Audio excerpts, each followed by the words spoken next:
There you are, sir. There you are. Hello. How's everybody doing? Good day to you. Happy Father's Day out there to the dads of the bunch. Happy day after my anniversary and day before my birthday. So there we go.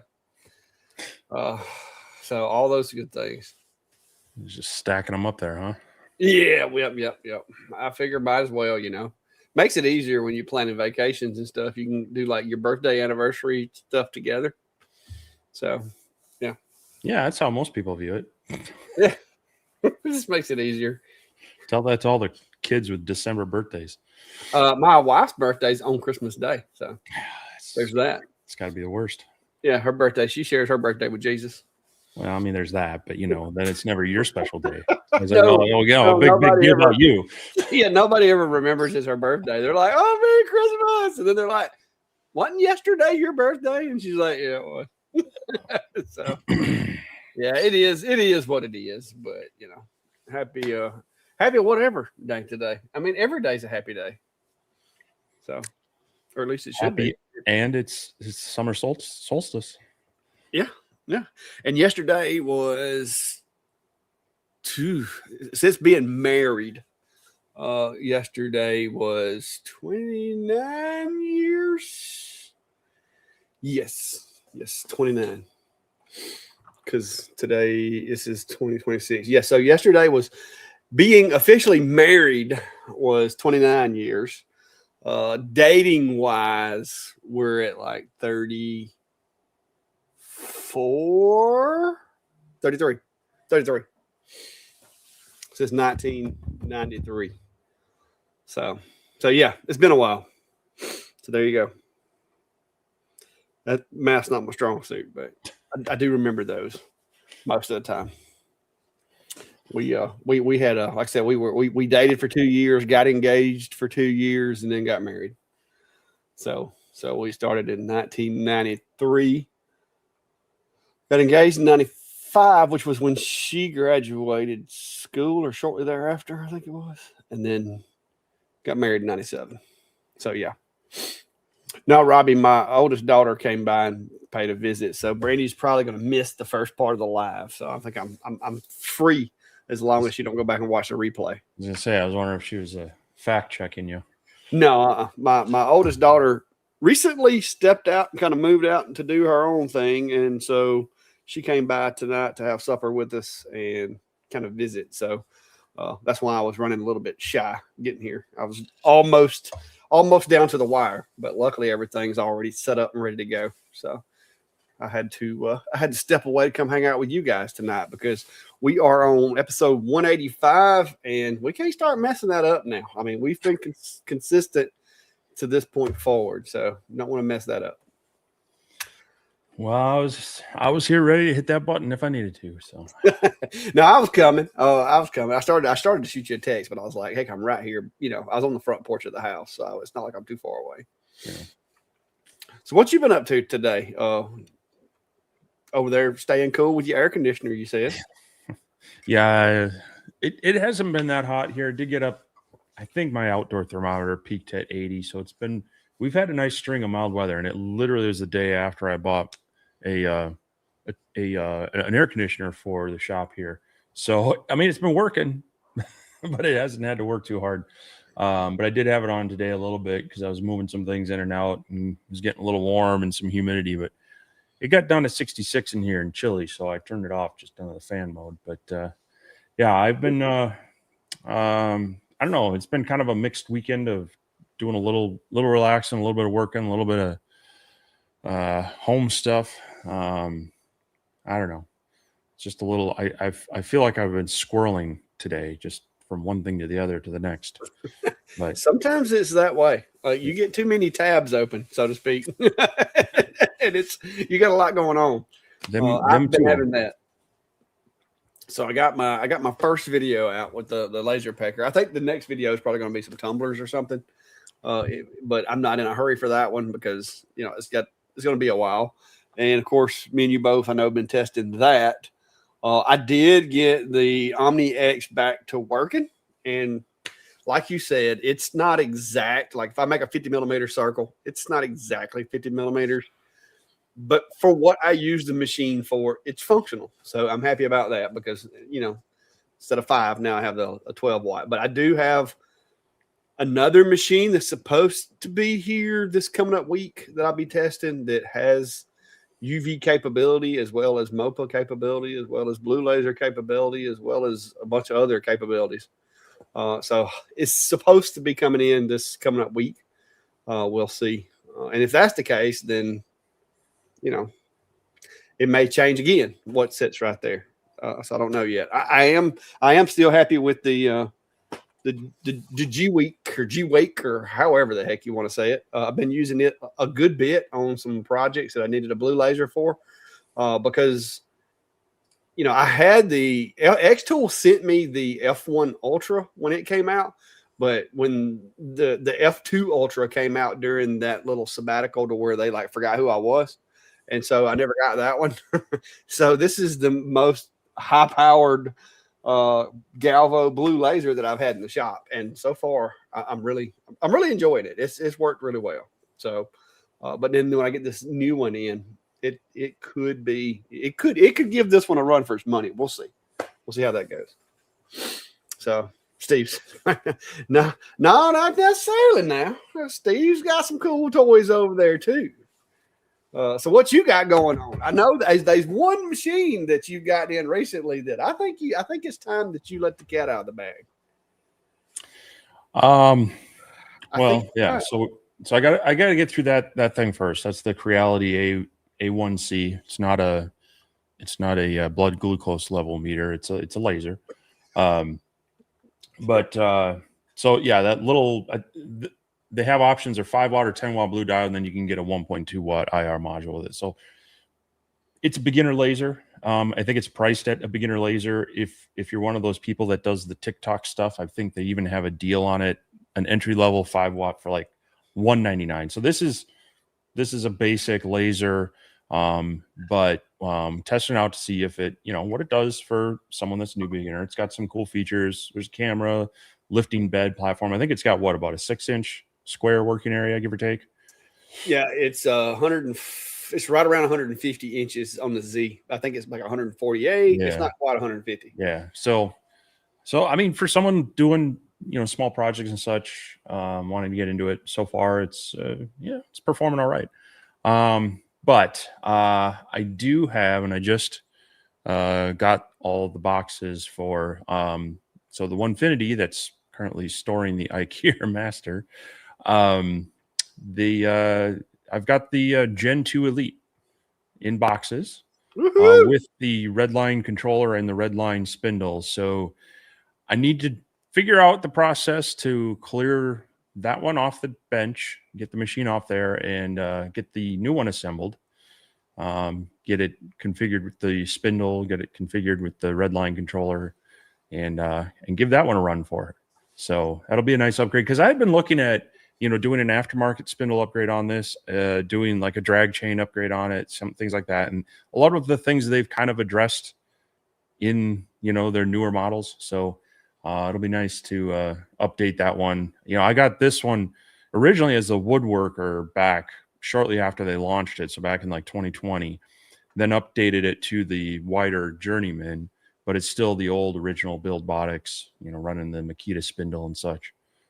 So yeah, it'll be that'll be a nice upgrade. I've been kind of saving some of my CNC projects for it, knowing that I would be working with that one, and so hopefully over the next I hope to get it set up in the next few weeks. Kind of depends on some things, because we got the Clackleys coming to invade the north. So trying to coordinate all of that. And I've got some work things going on. And like I said, I've got some little things like this to finish up, and still working through some personal honeydew, me-do projects. But this is another thing I squirreled on today is, so everybody asks, what am I drinking?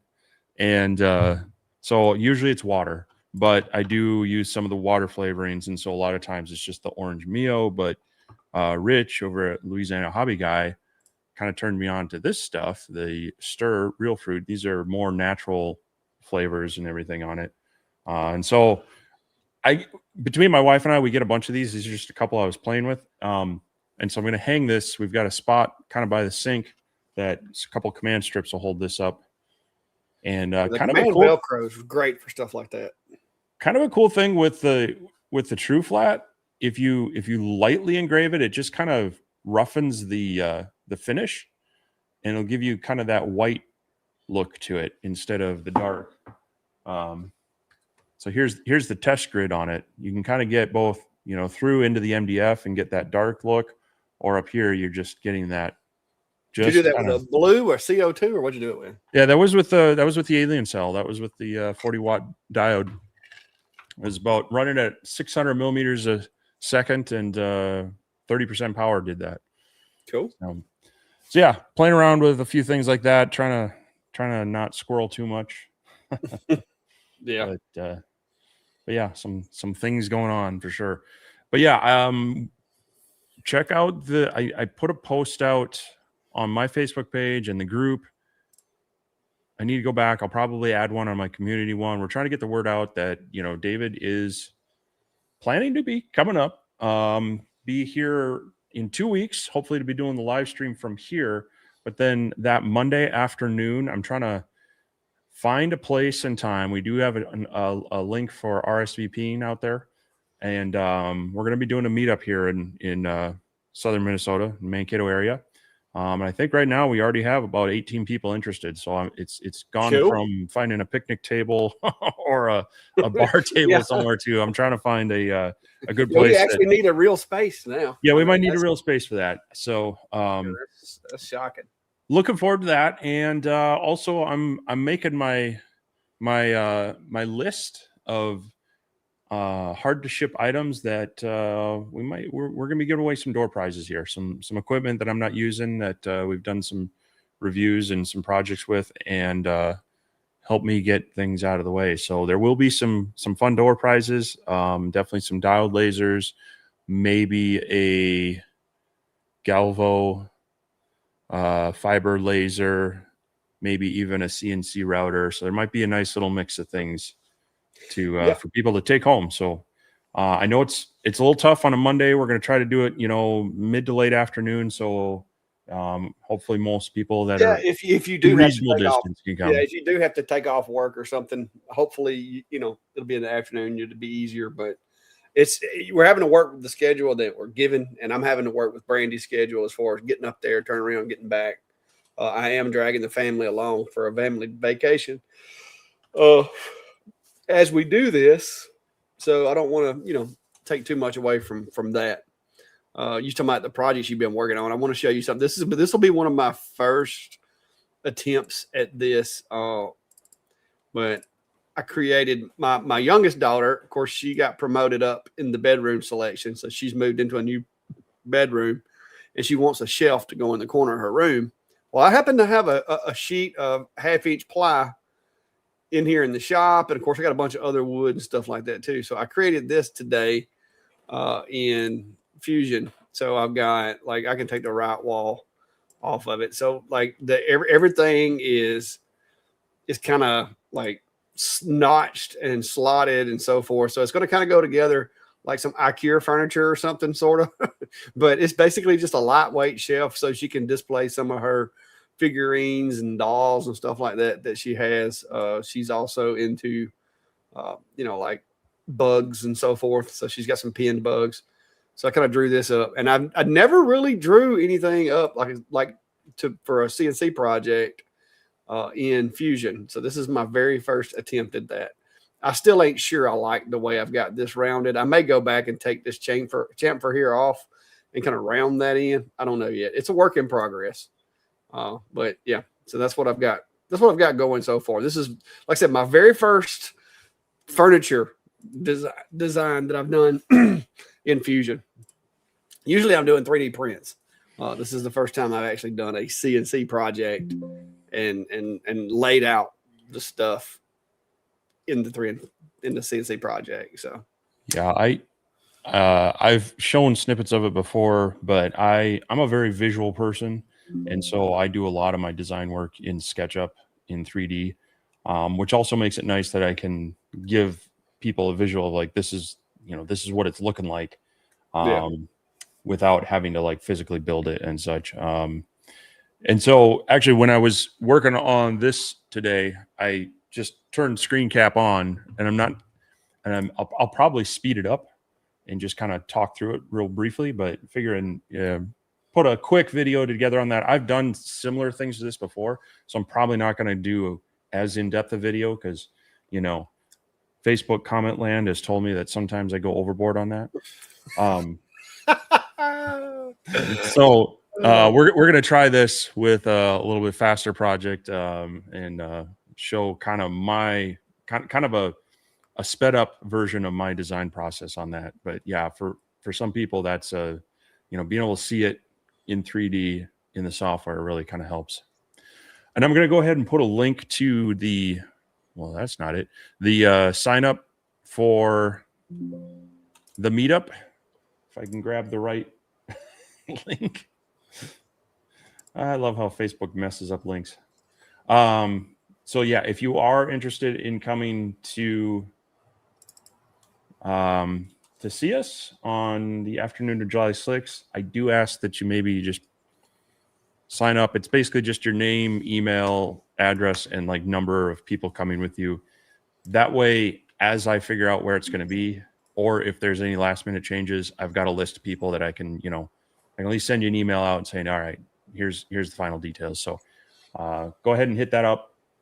And yeah, we'll be planning for that. I'm crossing my fingers for good weather, because if we have good weather, I've got some nice outdoor places we could hang out, very family friendly places. But I'm also looking at a couple of indoor options that might give us some either a fun environment or at least a place that's cool, air conditioned. Maybe it'd have some food available too. I'm going to say safe from the elements. Yeah. Well, as of right now, and then we have also, don't forget, in August we got the trip to Texas coming up. And I've got a couple of things that I've been trying to get rid of that, the local folks that can drive here can't necessarily or don't need or don't want or whatever. So I'm probably going to be bringing something with me to Texas. But when we get closer to the maker event, we're going to have a drawing before I go.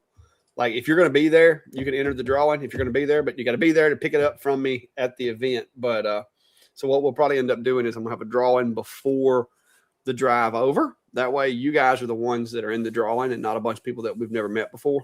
And so there'll be more than likely a giveaway from me, something that is in this shop at that time. And then you will like meet me in Texas and take possession of it.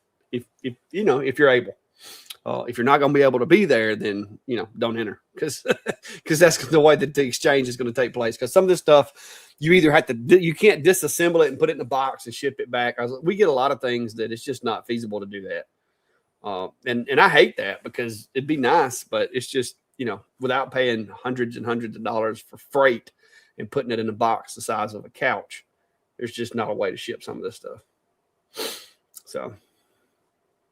But yeah, we got that coming too. I don't think I'm gonna be able to bring anything up to Steve's because we're gonna be loaded on the way up there. I might if I get something small. We'll see.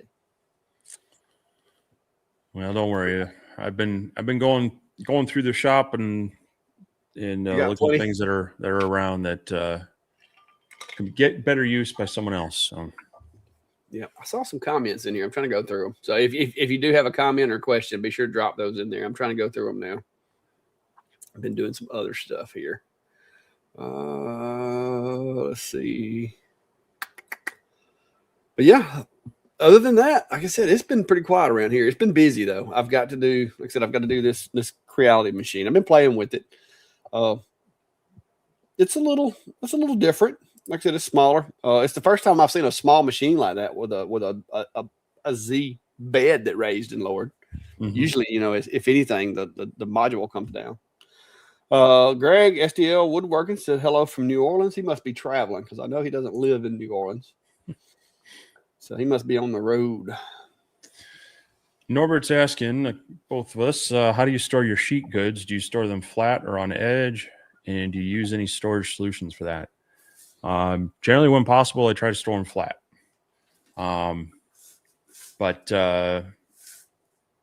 I have a couple of solutions I've used in the past, but I'm kind of in the process of moving things around. So mostly they're similar to what Clack's showing now. Is I got a couple shelves underneath some workbenches or laser benches, and I try to keep stack of material like the same material, same thickness in stacks, like in the same size, kind of like you see Clack's got there.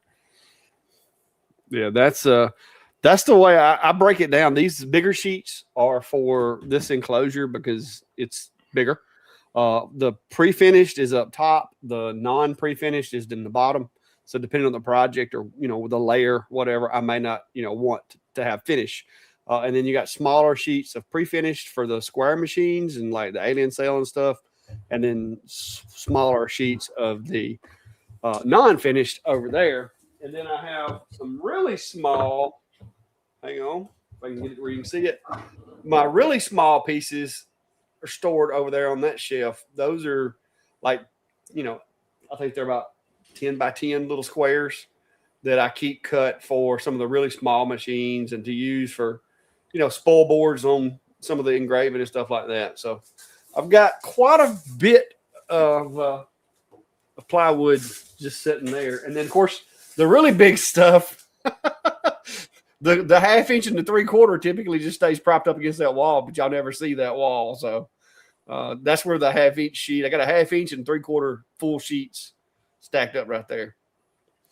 So yeah, I try not to get too much inventory as far as the sheets and stuff on hand because it's hard for me to keep up with.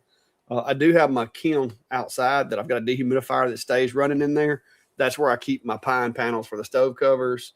Like I got some poplar boards in there I use for small projects. I got a little bit of my wood off the sawmill and stuff in there. But like right now, it's got a bunch of storage in it too, like machines and stuff like that as well. So it's about full, like extra hoses, extra fans. Like I got like the more crap I bring in here, I have to like find somewhere to put it. And that's why, me and Steve both, we're constantly trying to purge some of the stuff out of here. Yeah, as a matter of fact, part of what I did today was I got to make a dump run tomorrow. So too many things with all that dense packing foam stuff coming in, along with some miscellaneous stuff. And since I was loading up the van for it, I started just going through some of my scrap, the thin, narrow strips of plywood, the weird random pieces. I'm like, okay, I got too many. Yeah. It's not, it's time to cull that down, and I don't like burning plywood here in the, just in my backyard. That's the way I am. I mean, you see these pieces over here against the wall. I got all of this, like all of that over there. That's scrap, but that's 1/4 inch ply, but that's probably 8-inch thick stack. And I hate to throw it away because there's usable material on there, but I can't keep it all. Like that stack, if I didn't get rid of some of it and cull some of it, that stack would like run me out of here. Yeah. Because, it's just I do use that when I need a small piece, or like if I'm trying to do a prototyping jig or something like that, I'll throw a piece of it in the machine and use it. But I do so many of those names and stuff that it's just Klein and them will come over and I'm like, here, take some material, go make something with it. But both of them, last time I sent them a picture, I'm like, hey, come get some of this. They're like, dude, I got nowhere to put it. Like I'm full. And so I end up, like you said, culling it, using it for like sometimes I'll take some of it and throw it over on the CNC and use it for like a punch through. If I'm doing something that I want to punch through, I'll use a piece of that so that I don't waste good material because it works for that. Yeah, funny you say that because Jimmy DiResta just did a video on CNC tips, and that was one of the things he mentioned is he'll take, a big sheet of plywood that just like had letters cut out of it, but it makes a good like sacrificial board when you got to punch through, but it's still holding enough. So it's a good use for it. So yeah, and then I've got some 4 foot by 4 foot squares of 1/4 inch ply over there also that I forgot about that I had for the other machines the really huge machines that I get in sometimes, and I use it for the CNC occasionally. But yeah, it's a lot of wood just stacked up everywhere. So Diamond State Precision's asking, speaking of multiple capabilities, your opinion of a 400-watt fiber laser and a CO2 in the same desktop platform. I know which machine they're talking about. Yeah, I'm guessing you're talking about the new GWIC machine, the M-Core. You know, I wish I could tell you. They had actually reached out to both of us, and I had told them that I would work with them on it, but they decided they only had so many machines and wanted to go with other people. So you've probably I opted out and took this instead because I thought I didn't have the room for the M-Core, nor did I have the real need for it. So they sent me this.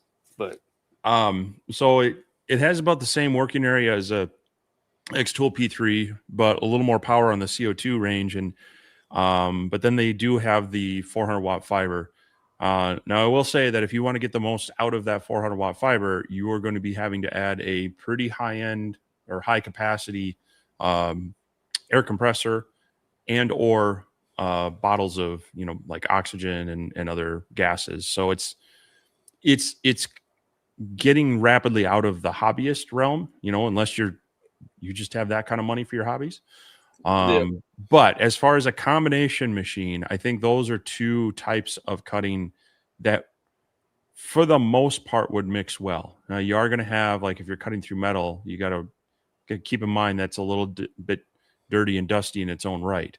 So there's definitely going to be more kind of cleaning and maintenance to try to, if you're switching between the two quite a bit. But I would be more comfortable mixing those two types of operations and types of cutting and the materials you'd work with it than some of the other machines that we've seen.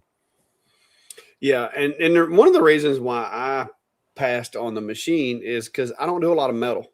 Like I've got MOPA machines here in the shop that I use them occasionally, but it's just not that often.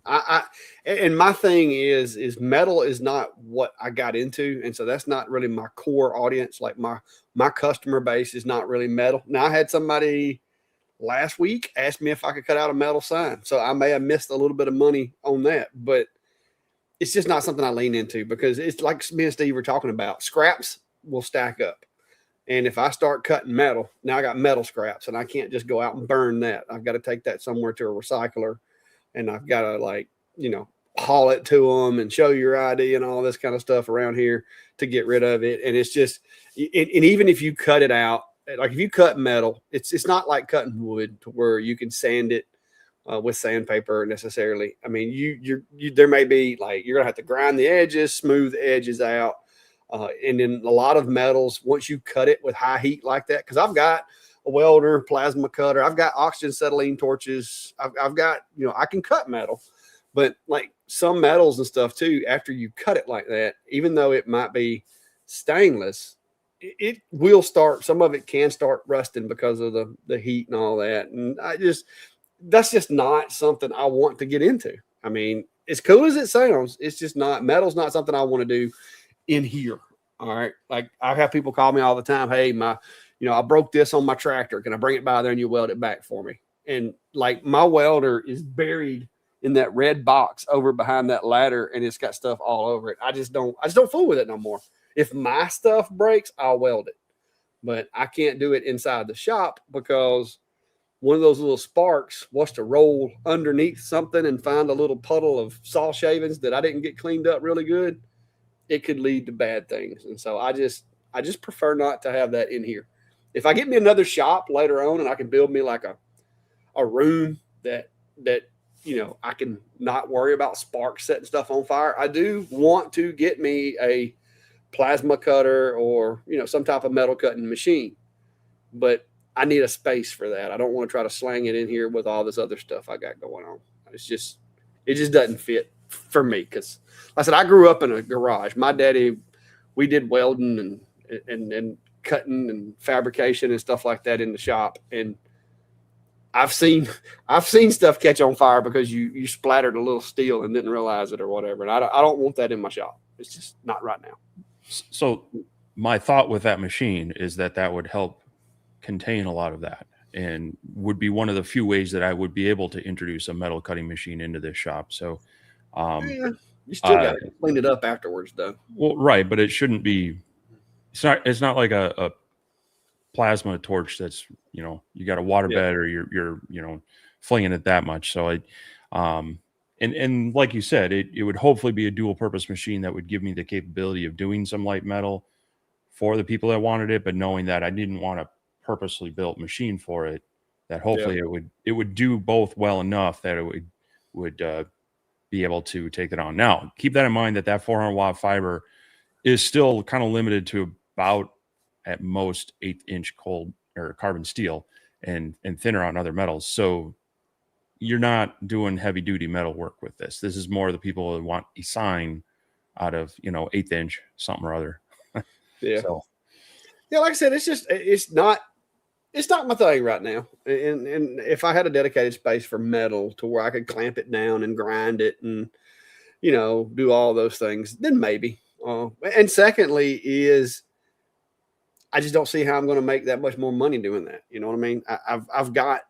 I've been turning down sign jobs this past week. Like I've told people, hey, I can't do it. I can't get to it. I got too much going on. So there's CNC sign jobs that I've been letting go.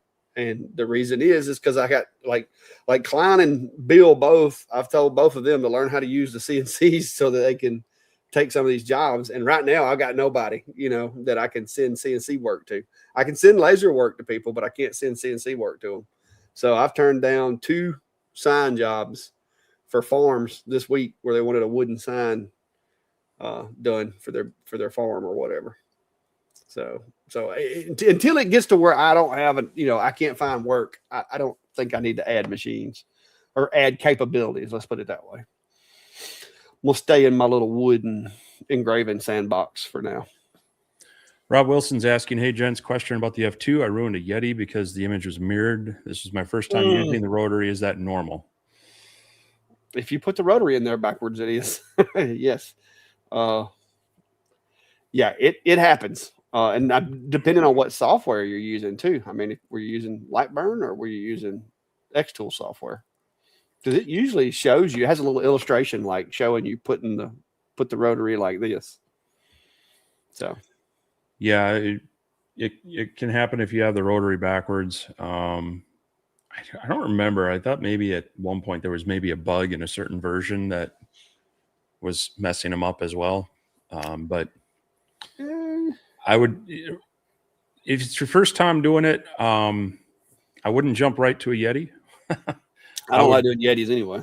I would grab grab an empty pop can, put some painter's tape on it or something, do some tests like that just to kind of get used to, the alignment, where it's going to put it and making sure that it's running right.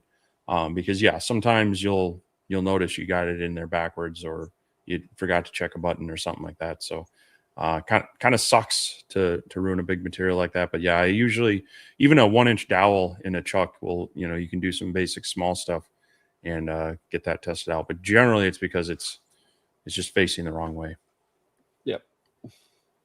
Yeah, that happens. But like you said, either some painter's tape in practice or cans, toilet paper rolls, even like toilet paper rolls are one of those things that, I mean, you don't have to have a whole lot of power, but those you can set your rotary and play with your rotary with those. Bob Filson's asking, is there a way to add air assist to the Monport 65 not pro version, so no Ruida control, and use Lightburn to turn on and off? I don't know. I haven't had a chance to look at the GRBL version or not. I forget which one it is, a laser or something. So I don't know that has that relay option in there. I believe the physical aspects of it are the same. So you could go in and unplug the stock pump and put a manual air pump, just have a manual on off. But I don't know about having the relay controlled by it because I haven't I haven't been able to dig into one of those machines. Yeah, I haven't either. What's up, HTL Customs in the house? How are you, sir?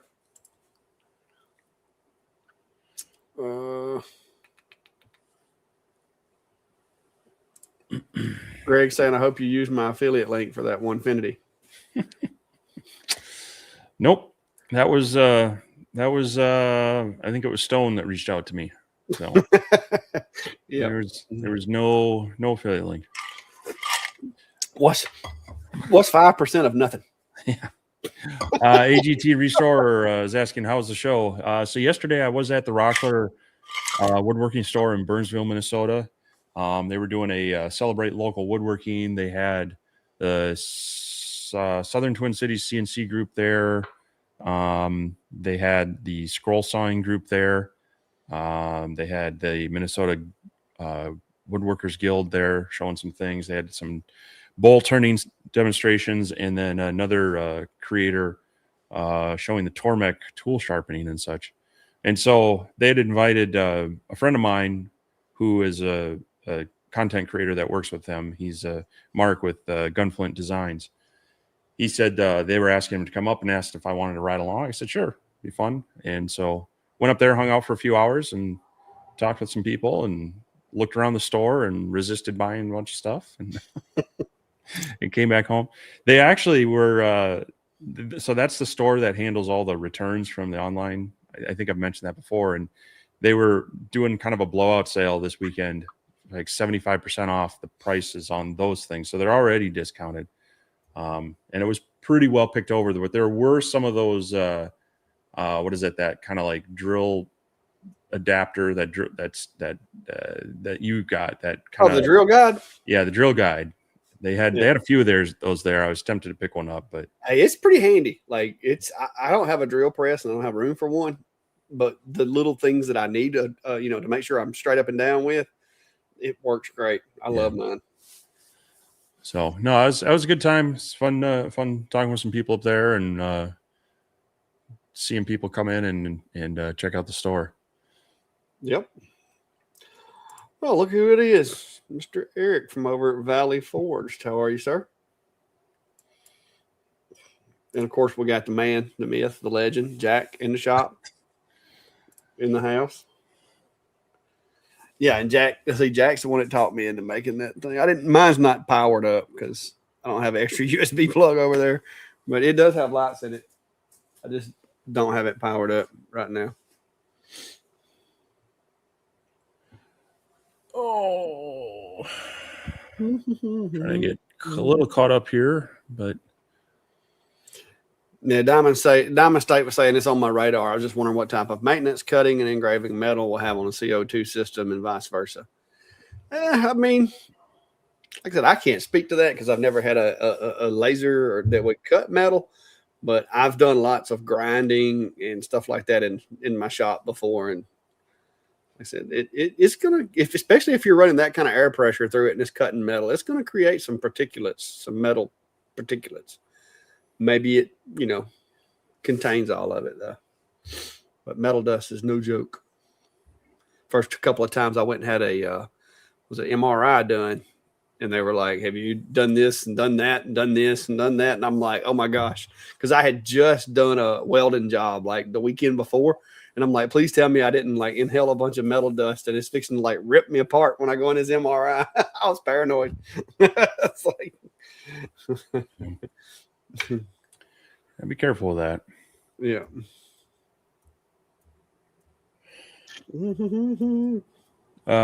Chuck's asking, in your opinion, given the two, Fox Alien or Genmitsu, up grand 300 watt spindle or router? I say no on the 300 watt if you can avoid it. Yeah, so if you're trying to stay under $1,000, you're probably gonna get the better setup with the Genmitsu 4040 Pro Max that comes with the trim router. Of course, I should say that I should double check their current price. Unless their prices have went up. But the Fox Alien, I think, was maybe 500 to 1,000 more for a similar setup. Yeah, so, it runs a little more expensive. But with that one, you get the closed loop steppers, So it's a little bit of a trade-off. Do you need it in a machine that size? Probably not. But yeah, the 4040 Pro Max, I think, is kind of right now it's $859. And that'll come with the 710 watt trim router, linear rails, and regular steppers, but performs very well. I was gonna say the 4040 Pro Max does a really good job. The Masuda 3S that me and you have does a good job too. But like you said, it's going to put you just a little bit over $1,000 for the Masuda. Yep. So as far as dollar per dollar, I think the Genmitsu probably would be the better approach. But now, if you already have a router and you wanted to, you know what I mean, you wanted to go ahead and just upgrade the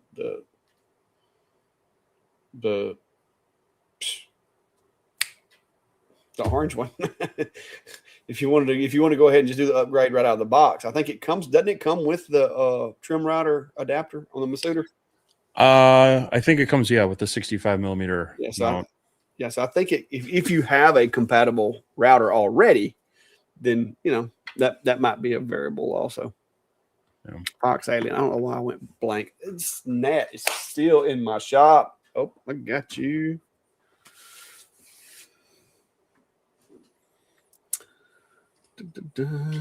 ETLC is asking, what's the best way to paint engraved letters without it bleeding out? Do I need to stain and varnish before I engrave, or do I need to engrave, then stain and seal before I paint? Depends on how you're going to finish it off and how deep you're going. Either way, what you're going to want to do is engrave and then clear coat, seal the letters. Now you can, if you can go deeper, like if I'm doing it on a CNC machine on thicker wood, I'll go a little bit deeper, and I won't worry necessarily about masking. You cut your letters out, you seal the whole thing, you paint them in, and then you can run a finishing pass, or I can run it through the drum sander, just take that top layer off and exposes the natural wood. But you want to seal the edges of those letters where they're engraved. Now, if you're on a laser, you might not be going deep enough to do that. You might want to actually use a paper-backed masking, and then seal that down really nice, engrave through it, and then put your clear coat over that to kind of seal in the fibers, and then go back over it with your paint. Then you can remove the mask when it's all dry. But yeah, to really stop it from bleeding, you want to seal off those fibers that it's going to bleed through. And to do that, you just want like a clear coat sealer, something not too deep that's going to fill it all in, but just like a spray on clear coat that's going to fill in those fibers and prevent it from bleeding. Yeah, that's definitely the approach that I take. I use typically I'll use some of the polyacrylic if I'm using acrylic, just the regular craft paints or whatever, and I'll just hit it with that polyacrylic, let that stuff sit in there, and it also makes your painting go a little quicker because it kind of like primes it and keeps the wood from absorbing as much of the paint. So it absorbs the clear coat, and then the paint just kind of sits on top of the clear coat. But just make sure that whatever you use as a clear coat will adhere good to your paint. There are, you don't want to use like water-based base and then clear coat and then like an oil-based paint. You want to make sure you match those up. Trying to go through the comments. Direct Attack. I finally set up my Eufy Make E1. My first attempts to print on clear, glossy cast acrylic, peeled right off, cleaned with 99% IPA. Any tips? Yeah, I've had mixed results. I did had good luck with it on the backlit signs, and so that may have just been that batch of acrylic. But there are definitely some promoters you can get, but just keep in mind those can also leave a bit of you got to clean it off anywhere, but that needs to be clear. So if it's a solid piece that gets cut out or that you're going to paint over the whole thing with the E1, then great. You can just put a promoter on that. Surprised that the IPA didn't do it for you, but sometimes you got to make sure when you're doing that, wear gloves, don't get any oil on it, make sure there's no dust on it. make sure it's very dry, and make sure the alcohol is clean, but kind of do it pretty quick so it doesn't pick anything else up. That being said, anything that's glossy and just doesn't have any grip, it's going to struggle to adhere to it. So definitely try some of the promoters that you can buy. Those tend to do a little bit better job than IPA. If it's something that doesn't have to be super crisp, you could even try just really high grit sandpaper just to give it just a little bit of a frost, and then let it paint to it. But it could mess with. It depends on if you're trying to go from one side to the other. If you're just trying to get it on the clear, and again, if you need any, if you're not covering the whole surface, then you're going to see any of that. So it needs some way of binding to it. Yes, it does. Yeah, I haven't done a whole lot of hard like glass or just straight up metal stuff. I've done a lot of like 3D printed plastics and stuff like that, and I've had really good luck with it staying. The 2 or 3 things that I have done, like metallic, harder materials, it's holding up. Like that one sticker I put on that tumbler, that thing's been through the dishwasher 10 or 12 times, and I've used it out here in the shop, and so far it's staying. But it was a powder coated tumbler, so the powder coat kind of gives it something to grip to, I guess. So it depends. Valley Forge says, question to both of you. Anybody has one? What are your latest thoughts on the alien sale? Just got one. Have watched all the videos. Just looking for current thoughts. It's a good machine. The software still, I think it still needs some polishing, but all in all, the software is pretty good. I mean, like I said, you're not going to be designing really complex designs in their software. If you may want to stick with Inkscape or whatever your design software of choice is, or Lightburn for that, because there are some tools that it's missing. But for the most part, the Alien Cell, the machine hardware wise, has performed really well for me. What about you, Steve? Yeah, I mean it's kind of as permanent as it can be out here on my shop. It's the one on the bench. For a diode, it's very fast. Its acceleration, it's hard to beat that, and so it's very quick compared to other ones. With the 40 watt, you definitely get plenty of power for cutting and some dark engravings. As Kleck said, the software still needs it. If you're used to Lightburn, if you're used to Xtool Studio, it's still missing some features, and so I primarily use it for job setup. Even on doing this with some of these graphics that I was trying to import, it wasn't like in the vector format, so I had to dump them into Lightburn, retrace them, export them as an SVG, and then it worked fine. So some of the other formats it doesn't necessarily like to import right, but overall, like the machine. Couple of things that I think are maybe a little bit of a concern is they've got the pre-filters on the fan units. You got to watch those because those can get gumped up, and you got to clean them out, which isn't bad until you forget about it. Yeah, I mean, it's not the cheapest machine out there, but the speed really makes up for it if you're trying to work with it. It's got a nice big 24 by 18-inch working area. It's one of the larger enclosed diodes that you can get right now too. So yeah, it's actually got it's the second biggest work area in my shop right now as far as lasers go. Oh, yeah. And it's fast. I do like the built-in controller in the front. Like you can set, because I've got files that I burn a lot saved on the controller, so I don't even have to come over here and log into the computer. I can just send them from the front of the machine, and I like that. I got spoiled with that with the 3D printers, and I like the technology being implemented into the lasers, because like my packaging, some of my packaging stuff, if you've ordered a Bigfoot from me, I use these boxes that come in, and I cut them up to make like packing materials with. And so I've got the file saved on the machine. I just walk over there, throw some cardboard in there, hit the file, and send it. So yeah, it's a good machine. I like it. There's supposed to be some more, or another wave of release of the different accessories and stuff coming soon. So stay tuned for that.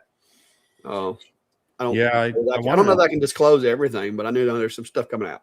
Yeah, I think they're finally getting the rotary out and the riser I mean, it needs the riser for the rotary work, from what I understand. Yeah, it was a riser, rotary. Hang on, let me make sure I don't lie here.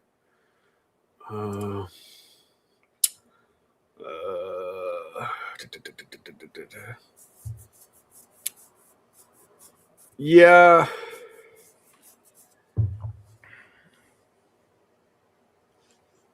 Yeah. Because they already have their This is a long email. they already have their fume extractor out. Yeah. I told them I'd love to, as we get closer to winter, I'd love to be able to test one of those out instead of dumping my heat outside. But because it looks like kind of a similar to the X-Tool AP2, but maybe only a couple fewer filters in the stack.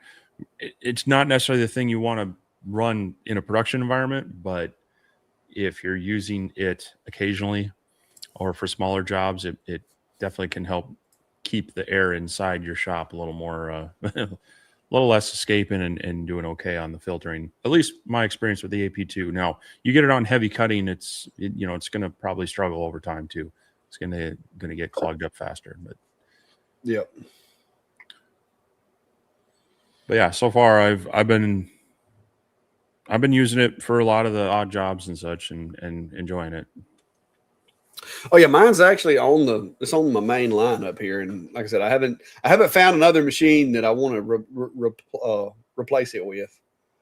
So I like the laser packer, but the work area is smaller than the alien cell. But other than that, not an issue with it either. Yep. Rob says, "Nice to see me with my orange cup." Yeah, I've got several of these orange cups. So, and when you see me with an orange cup that looks like this, because that's the problem. People are like, "Oh, you need to do another tumbler video." Well, the problem is if I don't have an order that I'm working on, I end up with just more of these because I've got so many different tumblers. And of course, this is a 3D print file here that I made. So this is just kind of like a mug for your drinks. So we got Rich, Louisiana hobby guy in there, and he says, yeah, the riser, the rotary, and a brand new stripped down machine. So the light. Yeah. Yeah, like I said, I don't want to go into too much details on all the stuff because I don't know how much of it they made public yet. But yeah, they didn't give me a date on the rotary yet, so I didn't know. But like I said, I'm not trying to push. I'm not pushing for anything to come into the shop for the next couple of months. Between now and August, I'm trying to stay open because I've got, like I said, some other stuff still coming. Trade Skillers Anonymous, JR says, did some window shopping today at Thunder. Seems they're definitely transitioning towards RF arrangements and moving away from glass tubes. And I get that from an engraving standpoint, but I'll be curious as far as people who still want to do some heavy duty cutting. I would think they would still want to offer, a higher power CO2 in the glass tubes. They tend to have that raw cutting power, but yeah, there's a shift. There's more places coming out with RF technology, and I think the cost of it's come down. It's nothing new. It's been around for a long time. It's just really expensive. So I think that cost has been coming down to make it a little more affordable, and some of the more mid to kind of, I'm not going to say the low tier per se, but getting it closer into the hands of higher end hobbyists and small businesses anyway. Yeah, well, they've converted all of their, like, they're phasing out glass tubes altogether, all the way up to their Nova 63, which is an 80 watt, is an RF tube now. They're Thunder. So now it's a hefty price tag. It starts you out at a measly $18,000. But and again, I'd like to see, for a person who's doing more cutting than engraving, I'm wondering how that's going to work out for them. Yeah. Well, they're because I've been watching it too, but they're saying 3/4 inch wood or 1 inch acrylic is what they're saying. Now I'm sure you have to change my lenses to be able to pull that off. I don't think it's not going to be one lens fits all, I'm sure. But yeah, the thing is with me though, is you've just separated yourself from the hobbyist market now at 18 grand. I mean, you're on up there pretty good. Like now you've kind of left OMTech in a good spot when it comes to the hobbyists. Well, and you know how manufacturers like to state their maximum cutting thickness. I mean, generally it is technically possible, but it is like right on the edge, and it is hideously slow.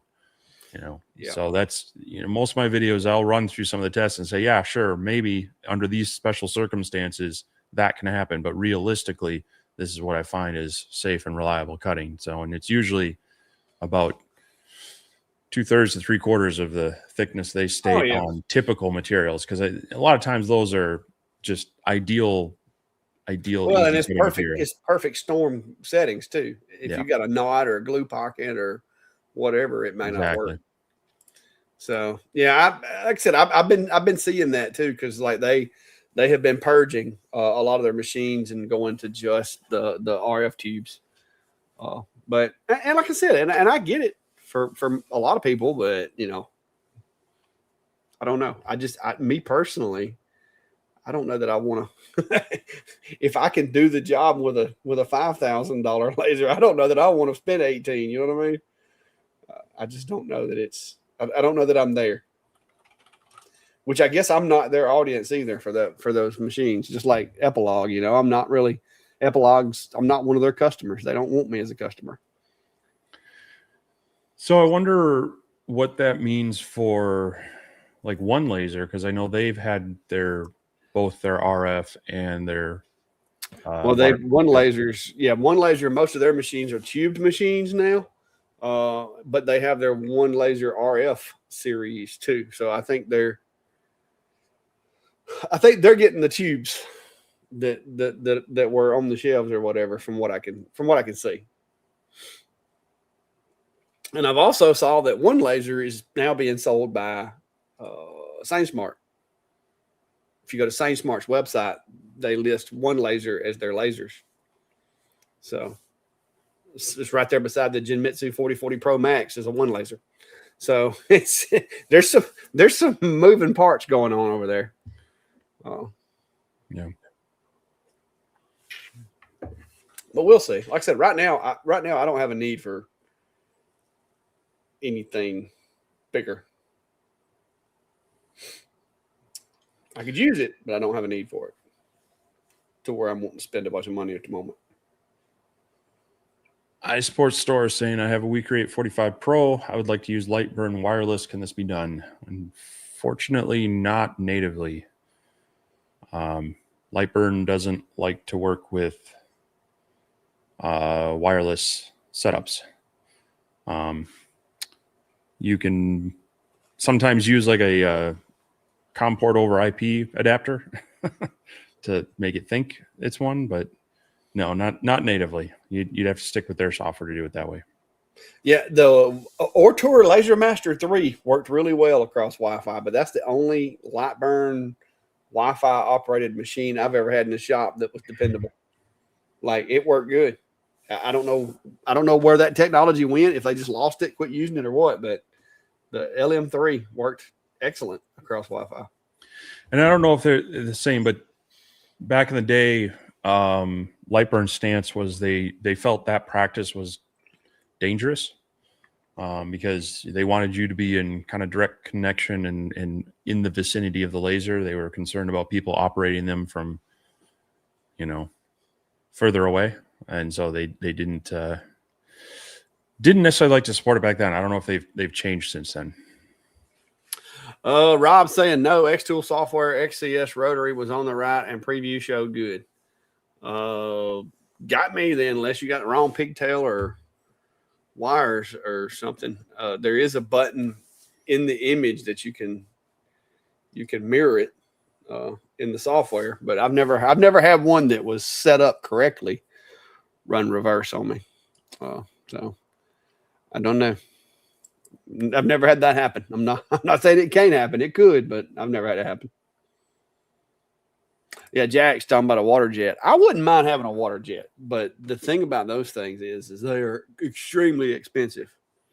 And with a water jet too, you have consumables in the form of that whatever the particulate is that you have to put in the water, the abrasive. Mm-hmm. So they do have consumables, and you taking that abrasive material and pumping it through a system, it's going to wear stuff out. Like I said, right now I've got enough work to keep me afloat, and I'm really not trying to get into anything too specialized. I'm just going to stick with the tools that I've got, the customers that I have, and go for it. I know a lot of people will tell you that, if you buy this machine, you can expand your business and make millions of dollars. Well, it's not really my goal. My goal is to have fun in my shop and make a little money along the way. I'm not trying to be the next big thing, so I think that's why I didn't get that machine, was that wasn't going to be my approach with it. Yeah. Well, it never is. It's like, you get those emails, like, cause me and you both work with companies that'll send you that email. Hey, this would be a good idea for a video. Do a video that says, I can't sell these fast enough, or, buy this laser, or I don't do that. I mean, I know why other people do it. I just don't do it, because it's not my thing. It's not my style. It's not the vibe that I want to have. So, like I said, I make enough money doing what I do that I'm content. I don't have to try to jerk people around or do anything too elaborate to keep going. Well, I am saving for another shop. I do want to build me a bigger shop with an office that doesn't have dust in it, but I'm on about a 3-year plan for that. I'm hoping that within 3 years I can get it done, but we'll see. Yep. Kevin Parsons saying, I'm still getting overburning with it. S1 air assist on full ideas. You can't always completely eliminate it. But there's a few things you can do. Sometimes, moving too slow will add extra staining and burning. And so it might, if you're looking for a clean cut, but maybe not the fastest cut, sometimes doing 2 passes, keep that laser moving, keep the vapors not as dense, will help out with that. And sometimes the air assist nozzle on those is just too wide, and you need a little tighter jet. It's not something that's easily fixed. There's like the temporary fix of putting tape over it and letting the beam kind of burn just a beam size hole through it will be a temporary fix, but that's a little bit of a fire hazard for long-term use. But it's a good way to kind of test to see if maybe the air assist nozzles maybe got too wide of an opening on it. But yeah, it's hard to eliminate it 100%. A lot of times you're still going to have a little bit here and there, especially like the start of a cut. There's nowhere for it to go when it's just first blasting through. When it slows down, sometimes, that'll have an impact as well. And then on the flip side, you run the risk of flashback or a little staining wherever there's meeting the honeycomb or the the knife bed or whatever. What are your thoughts? Yeah. First of all, if you're going too slow or too fast, it's going to cause different reactions to the material. You don't want to go so fast, of course, that, you're not cutting through, but you don't want to go so slow that it's just sitting there heating up the material and making that smoke circulate around the wood. So if you're not doing really good speed and power tests, make sure you're doing those. And also make sure your lens isn't dirty and you don't have a focus issue.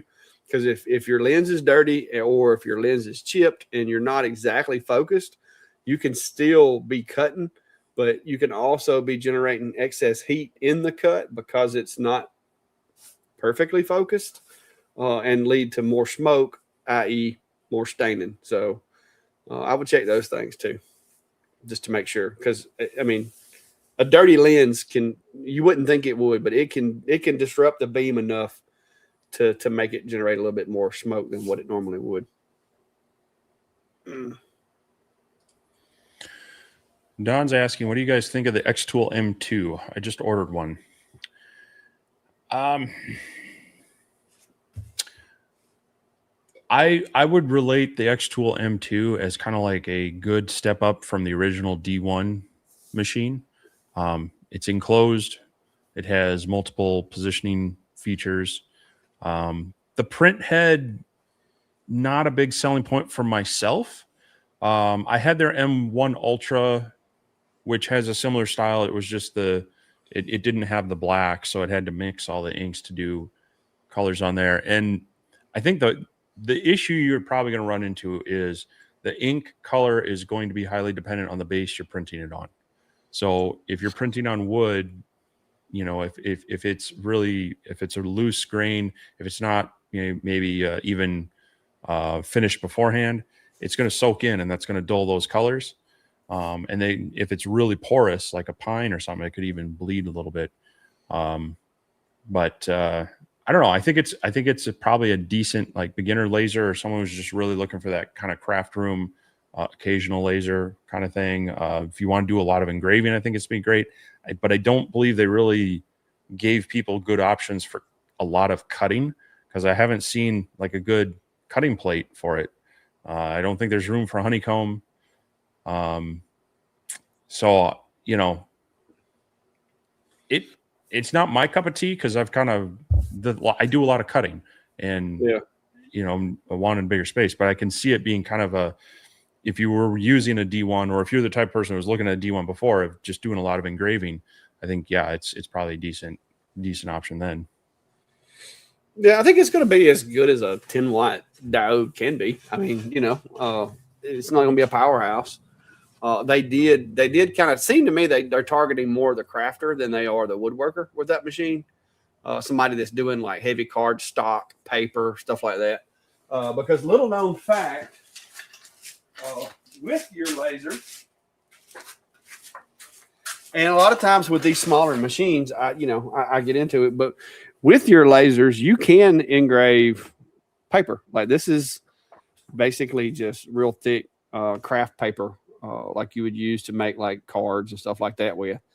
And I did some engraving on it with the Creality machine, because there are people who, would, like Maymay's folks that do paper crafting or scrapbooking and stuff like that, that might want to engrave horses or engrave a drawing on a piece of paper and then like cut it out with a laser. I mean, so that's kind of the crowd that I think that machine was designed for. They offered me that one, but like I said, I don't do enough of this kind of stuff.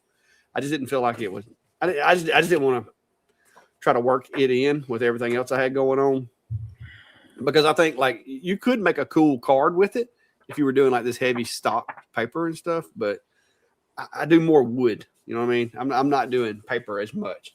I just do this kind of stuff just to test it, to be able to tell you guys that you can do it. And as you can see, you can. So. Yeah.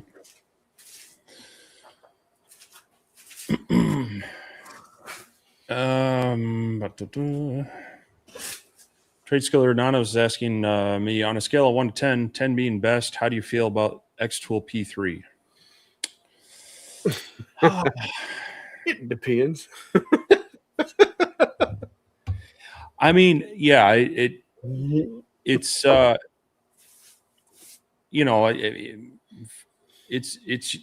it's a good 80-watt CO2 laser. As far as power, it seems to be performing with what I would expect an 80-watt to perform like. It has a lot of features that like to hold your hand. They have a lot of their I think they call them their auto creation system, which can be nice for a person kind of jumping into it. Like if this is your first laser, or maybe you're stepping up from a more basic diode and want to get into CO2 and you jump this route, it's going to hold your hand a lot with that. And you can turn a lot of that off if you want less automation and a little more production.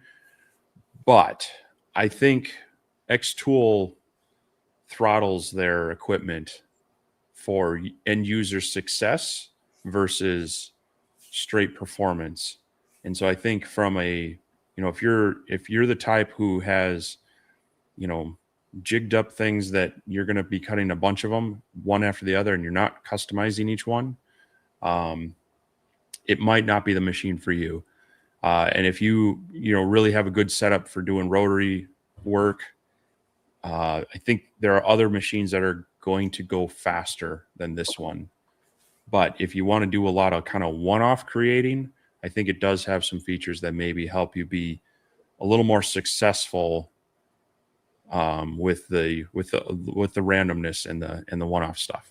So the other thing that is, I mean, they pack a lot into a small area. So if you're not running this thing like 10, 12 hours a day, it doesn't take up as much room as other lasers similar to it. You know, they used a lot of the working area for the bed. Now the trade-off to that is there's not a lot of area for its water chiller. There's not a lot of area for the air pump and things like that. There's not as much area for the air extraction. So you do suffer in some of those areas. So, you know, if you're doing a lot of heavy cutting and you just like drop and replace, restart the job, I think there are better lasers out there for that. Yeah.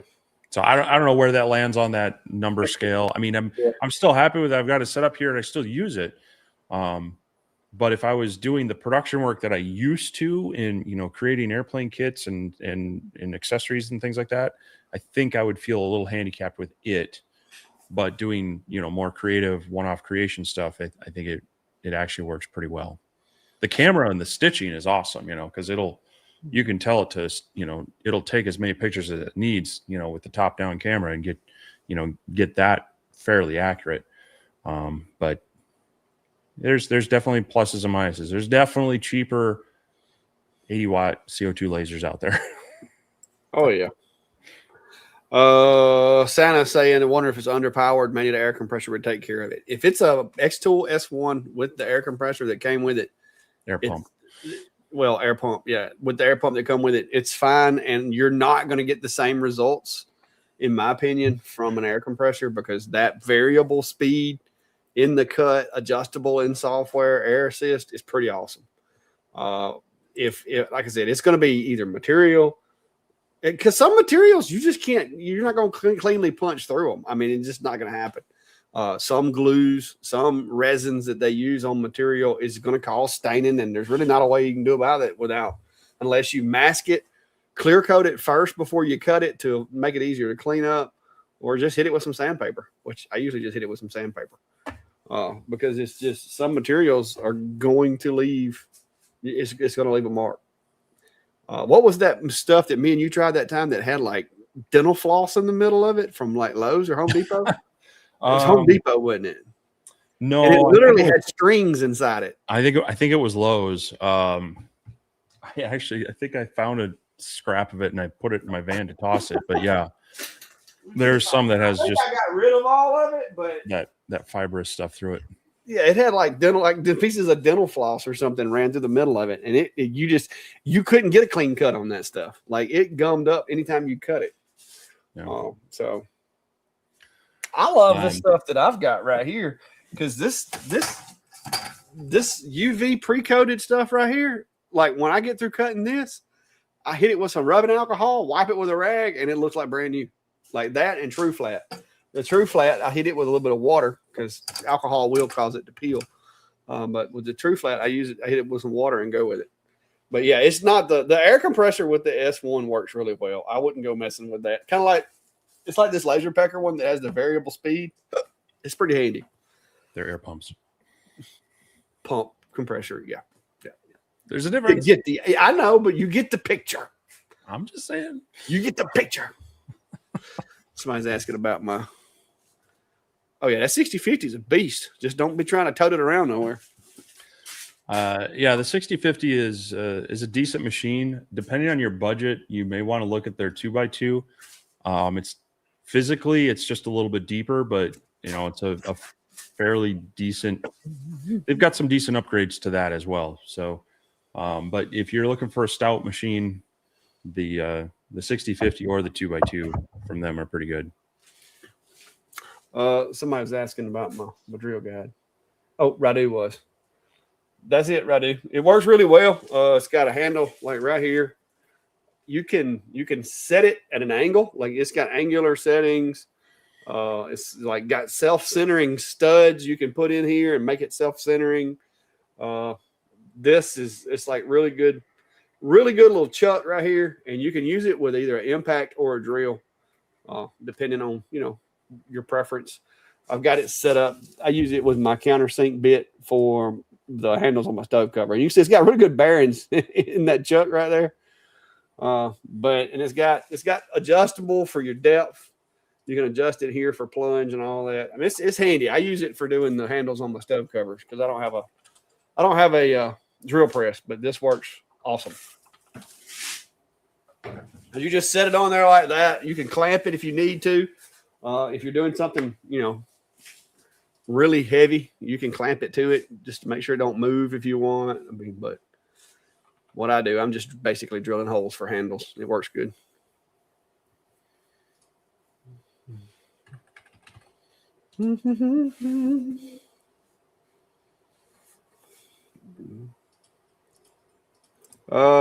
Santa's asking, is the riser coming anytime soon for this alien sale? The way they're talking, yes. I think it was like August or so is what they were hoping for.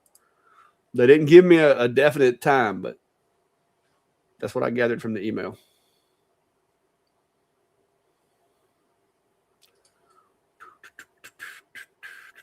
What's up, Rich? I forgot to speak to Rich. Rich in the house. David Pingle says it's an alien cell water cooled. No, it's a diode laser, just air cooled, typical air cooled laser. Yep, Rich answered that one too.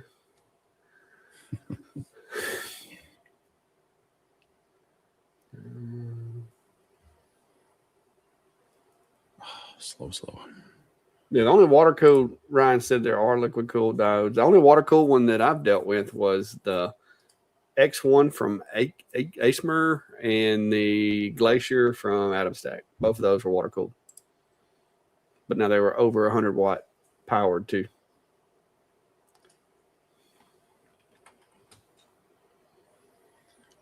Not Rich. The Acemer X1 was water cooled as well.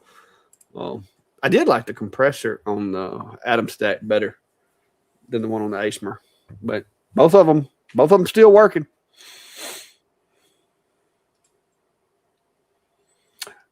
Trying to go through these questions. So if y'all got another question, throw it out there. Steve's done quit answering questions on me. I'm trying to find something real quick. So if it gets quiet, I'm sorry, guys. Let's see if that works. Rich is saying that the LX2 works with Lightburn over Wi-Fi. I haven't tried it on Lightburn or over Wi-Fi. I mean, I took their word for it that it worked, but yeah, I hadn't tried it over Wi-Fi. Well, Jack says that is under Luan. What's he talking about?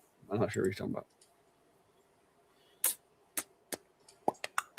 If you're talking about this, no, this is not. This is 4.7 millimeter birch UV coated one side. The other I think side. he was talking about the stuff we had got. I don't know that it was explicitly called Luan. Oh yeah. I know it had a weird name. Yeah, there was something that some people had recommended from. Was it Blondewood? Blonde something. I don't remember, but I want to say I got it from Lowe's because my local Lowe's is like an hour away ish. And so I don't like going there, but people were really recommending a couple types of woods there. And I know one of them, I think, was that type, whatever it was. And I was just like, this stuff is. I'm going to say it was called Blondewood. No, I don't know. But anyway. The stuff that I got. I don't know. Alex Pugzoo says, what do you mean by heavy cutting? Like lots of cutting. Like cutting's going to be a big part of what you do. There are people that have laser engravers that don't cut. They just buy pre-cut blanks or they engrave things that are already put together. They don't really cut. Now, a lot of people will cut some stuff, but there are people that I've talked to that like they have no desire in cutting. They just want to engrave. They want the beautifulest engrave, the fastest, smoothest, cleanest engrave they can get. So it depends on what you're going to do. It's like with any tool. It depends on what you expect it to do as to which machine or tool best fits your needs. Yeah, Lowe's. He said Diamond State saying Lowe's does have some blonde wood. Saw it today. I don't know if that's the name of it or if that was that's just sticking in my head for some reason. But it was terrible. Like you could cut that stuff like slow and steady, and it would not go through it. Like it would just make a mess.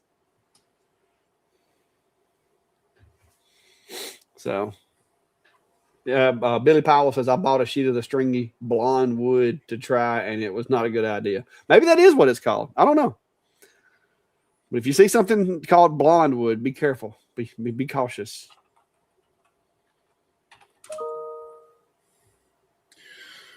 Well, I'm going to give up. It's not working. I probably, if I dug around in this shop, I probably still got. I know there's none over here because I ran slap out of plywood the other day. Because see, I go to Rugby. I get all my plywood now at Rugby. As far as like this UV pre-finished stuff, I go there and get it. I don't buy a whole lot from like I'll still get some stuff from Lowe's, like their cherry or their oak plywood, stuff like that. Mostly so that people can, go in, especially if they're in my area, and try to get the same material.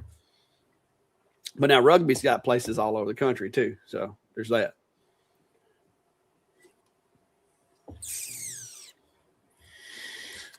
Mark's asking, how well does COM port over IP work? I'd like to be able to not do a cable connection to the laser, still in the shop, just the cabling would be nice to get rid of it. It really depends on the equipment. I mean, anytime you add a device and a conversion, you're adding possible headaches, possible, bit loss, possible failures. So it's the only thing I would do if you absolutely needed to. Yeah. Now, some of the newer machines actually seem to work better over Wi-Fi than over their direct USB connection, which is a little odd. And I'm gonna be honest with you, some of the Wi-Fi is now getting to where the speeds are up there, like competitive with USB transfer rates. Well, and also, I mean, USB. There's so many USB devices on computers these days that they have so much bandwidth that they share amongst all the devices. Yep. So there are a number of reasons why that would be beneficial, but yeah, it's kind of like having inverters and other things in your electric. You're always going to have chance of loss and overhead there. Rob says, Clack, follow up on my rotary question. I downloaded the Bigfoot and cut it out. How do you mount the end support? The end support? If you're talking about the little foot for the rotary, I don't ever use that thing unless it's like a baseball bat or something. If that's what you're talking about, the little whatever that thing is. Perimeter alert, delivery box. The tail wheel or whatever. I don't use that thing very often. I don't really mount it per se. So that's not something that I use a lot of.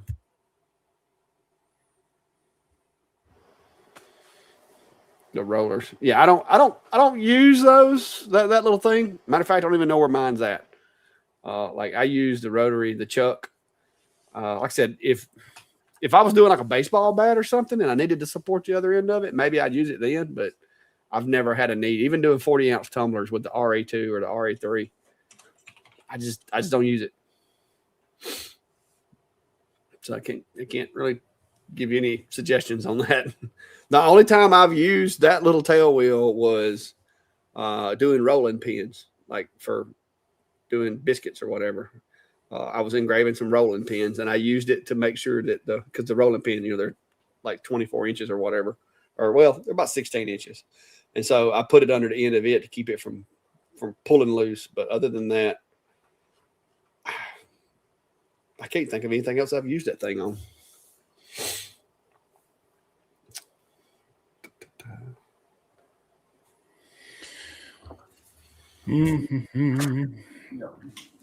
Duke's asking, what's your opinion on the X-Tool P2S? Looking at getting my first CO2 laser. You start engraving these, then you might need it, but you can actually take this off, the outside little things. Take the handles off. What was it now? Question? So, Duke's asking, what's your opinion on the X-Tool P2S? Looking at getting my first CO2 laser. So David and I both had the original P2, and if you're used to the X-Tool kind of ecosystem, it is a great option. It does pretty well. The P2S is better than the P2. They upgraded the air assist. They added the red beam pathing. I think they improved the exhaust setup as far as the screens and I stuff. think the air assist got a little bit of a beef too, didn't it? Yeah, I said that. Oh, okay. So from those standpoints, it's not a bad deal. It helps to maybe just shop around because again, I feel like they throttle their machines to improve the success rate of the end user. But that comes at a cost of, overall speed. Its acceleration is a little bit slower. It kind of, in certain things, when you use their tools and you say, I'm going to do this type of setup, maybe a rotary engraving with this, you'll actually notice that they don't allow you to bump it up to as fast as it can go. So they definitely put some kind of, like the bowling alley bumper rails you put up for the kids. They want you to eventually hit most of the pins and not go in the gutter. Yeah, I found out the other day on the P2 when you're doing the rotary, it'll only let you go to 200 millimeters per second on speed. Yeah. So even though this is a 55 watt CO2 laser, I'm only able to go 200 on my speed, which means I'm only running 15% power output, and it's taking 30 minutes to do a tumbler. Now, the tumbler turned out perfect. Like, it worked. But if you're trying to do 100 tumblers and they're taking 30 minutes a piece, if that's what you're trying to do, then you can do it on like the G3 blue laser, that's light burn controlled or whatever, and do it a lot faster. So it just depends on what you want from a machine. But I'm like you, they throttle it to keep you out of the ditch is what they do, because they're like, hey, if we let them run this too fast, they're either going to tear the machine up or they're going to have crappy results, and they're going to be fussing about why our machine has crappy results. And so, they slow you down, and it does a good job, but it's not I've got 300 tumblers to have done by the end of the week kind of machine. That's just not what it's built for. Yeah. I like it. I would look around at the options as well. I mean, depending on what you're looking for, if you're comfortable and already have light burn. Now, keep in mind, if you're going from a diode machine to a CO2 and you had like the core version of light burn and you jump into like a DSP controller, you're going to need to upgrade to the Pro, I think is what they call it. So there'll be some side expenses there, but yeah, it can also unlock a much faster machine for you just by getting kind of outside that ecosystem. Yeah, Jake says, never heard of rugby. I've got a video to where I actually go and kind of bring you guys along to go get some of it, some material. Rugby is a architectural, they call it Rugby Architectural Materials, I think is the actual name of the company. It's typically most of their locations are in the Southeast, but I think they've got them all over. They've got one in Atlanta. They got one here in Chilton County. I think they got one in Birmingham, and then there's a few others. But they sell MDF plywoods. Like you can get all of the exotic, like rough cut lumber, stuff like that. It's not your big box store. It's like a huge warehouse with almost every type of wood you can think of in there, from 3 millimeter birch all the way up to 3/4 birch to 1 inch MDF. I mean, they've got, they've got a bunch of stuff. They've got 20-foot sections of black walnut 3 inches thick. I mean, they've got all kinds of stuff in there. It is a toy store for people that like doing woodworking. And they have different grades of material and stuff like that as well. So, but they sell a lot to like cabinet makers and stuff like that. Like these companies that rip out cabinets every day that have big, 10x5 CNCs just tearing down cabinets or whatever. That's who they sell to. But now they will, especially if you have a business account set up with them and everything. I usually go and I'll buy 14 sheets of 1/4 inch birch at a time. I get 7 finished and 7 finished on one side and 7 sheets non-finished. And then I bring it back and I rip it down, and that is exactly what it takes to fill up my storage that I have. It's 7 sheets of each. Anything more than that, I have to just prop it up against the wall until I clear out some space. But they have, like I said, they have all kinds of material. The stuff that I get is only $20 for a 4x8 sheet. I think it's like $22 for a 4x8 sheet, but it's really good. It's not like the regular Luan. It's not. It doesn't have the thicker veneers like some of the more advanced birch they have does, but they have that too. It's just I think it's like $30-something a sheet for it, as opposed to the 20-something I'm paying for the stuff that I'm getting. But if I have a need for some other material, I just go pick it up. So, but it's cool. It's a cool little place. I like it so far. Oh, did y'all see my new stuff? I gotta show y'all my new things I got. Wait a minute, who was it? Somebody was saying something about they made some hat. Oh, Gerald Grady said, thanks, Clack, for showing the hat holder. I put a bottom in mine and a wallet holder part, ended up selling 20 to different people at $35 a piece. Cool. Yeah, I sold, which I was making them for a small business here in town, but I wound up making over 30 of them. And I sold them to them for like 20 a piece, but I didn't have to deal with the end customer. So that's kind of good. They made a little bit of money off of it, and I didn't have to deal with customer pickups or anything like that. I took them, dropped them off at their shop, and I was done with it. So yeah, good deal. Glad you got some sales off of it. Let me show y'all what I got now.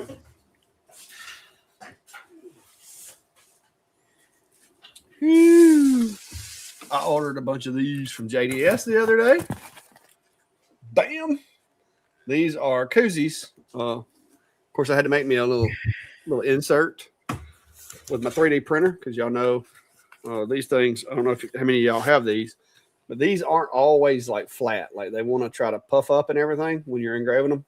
So I made this on a 3D printer, and it basically just like you push it down in here. I have several of them, and you just push it down in there, and it holds this thing open and flat. And then over here on my G3, I have this little bracket, and this thing just kind of snaps in right there, and that holds them to where I can engrave them. So this is going to be one of my products that I'm taking with me to the Peach Jam. Is going to be these guys. I'm gonna do me some of them with the Clack Shack logo on there, as well as I've made my own little logo. So yeah, so there you go. But I've got these in black, pink, and the white. The black engraves silver. So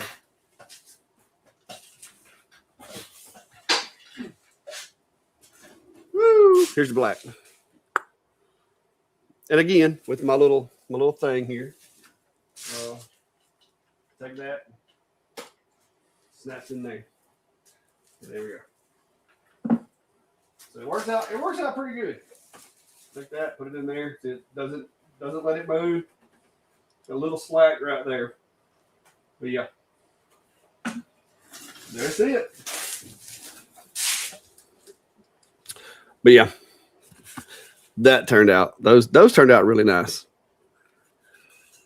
and I think my cost on this one. Don't look at this one. This was test settings. I think my cost on these ended up being $1.25 a piece. I bought a case of each, so it's like $1.25 each. I think is what my cost ended up being through JDS. But yeah, I'll show you the pink one too.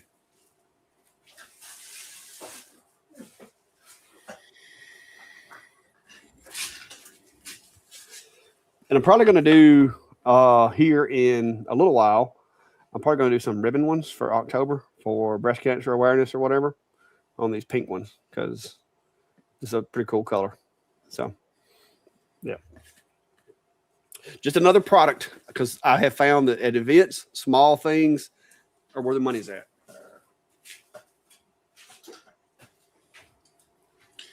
So JR's follow-up question with CO2 is would better cutting versus RF dot size, couldn't you overcome that with longer focus lens?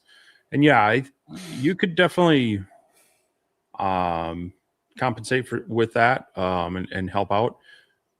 But I think for some people who aren't going to want to switch lenses, they're going to struggle a little bit more with the cut depth versus the engraving on maybe what might be considered the stock lens on some of those. So I'd be curious to see how they're balancing that out. Maybe on the higher power ones, they're doing a different lens to kind of find the medium and sacrifice a bit of the engraving quality. But yeah, it's definitely something that could help find that balance. But general consensus is if you're doing a lot of thicker cutting, you want the raw power over the detail. Yeah. Medic's asking, do I sell that koozie insert? Not currently. I just created it the other day, and I've been kind of busy. So not at the moment. I will be doing probably going to do a video on those, like especially the koozies, and I got some other things too. Y'all don't make fun of me on this one, Steve. But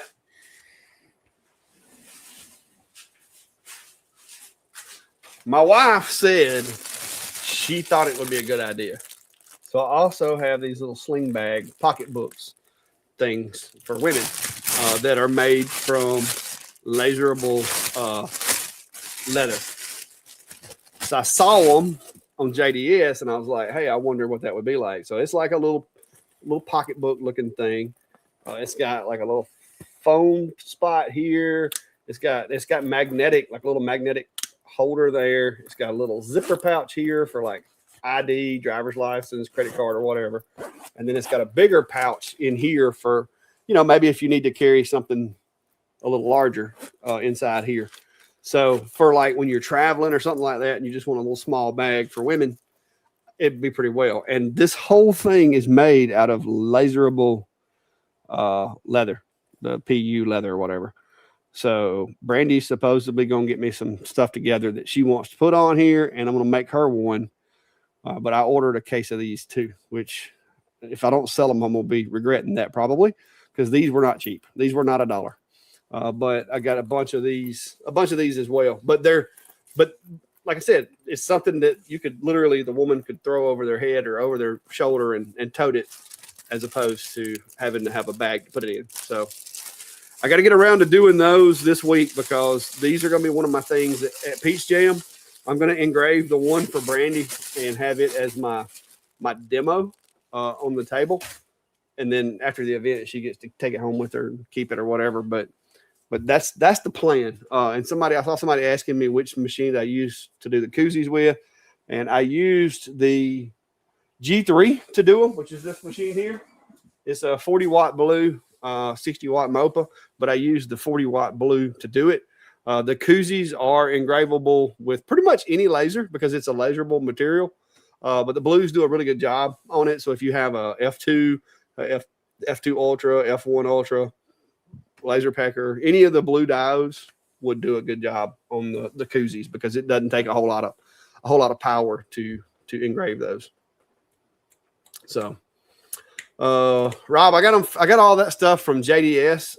It's a supply company, a wholesale supplier. So you have to have an account with them, and you have to like be able to buy wholesale, which means like to set up an account, you have to send them your certificate from the state saying that you're registered to pay sales tax, because like there's no sales tax on this stuff because you're buying it wholesale to be resold. And so when you buy it, they don't charge you sales tax. They expect you to charge the sales tax when you sell it.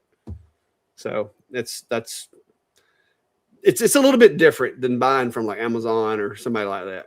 But they have all kind of, JDS has all kinds of stuff. I just went looking for some stuff to add to my arsenal for the events that we got coming up.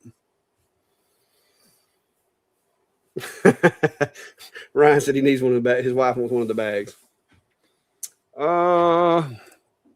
Yeah, let me see if I can find my JDS account and log in here while Steve talks to you guys, so I can look and see what the actual SKU for those are.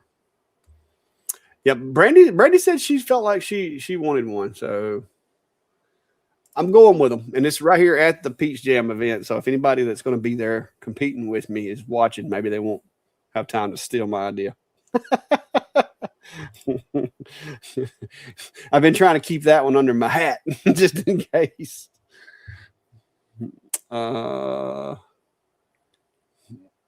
Yeah, I paid my cost per unit was $23.50 on the purses. So those are not going to be cheap. And it don't have a clickable link.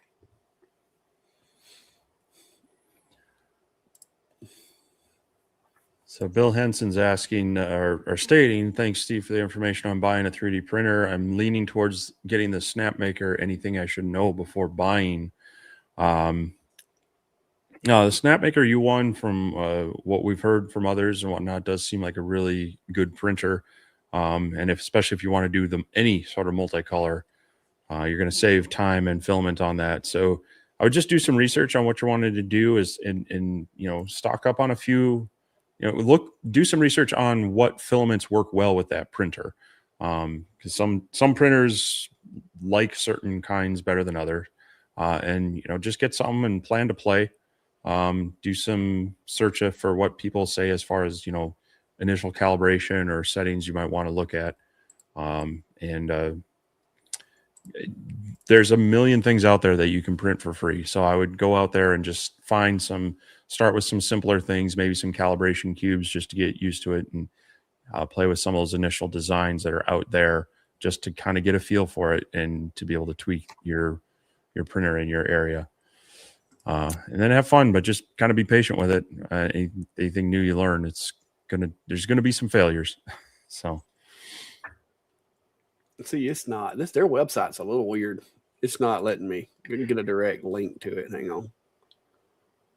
Okay, I guess this is taking me back to my ordered.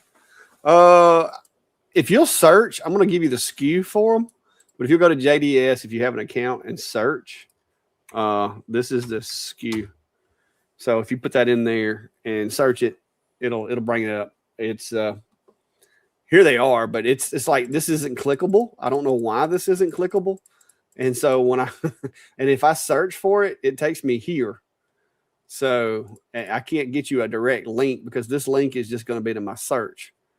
So yeah, but that's them right there. And it's laserable leatherette so that you can engrave a logo or whatever on them.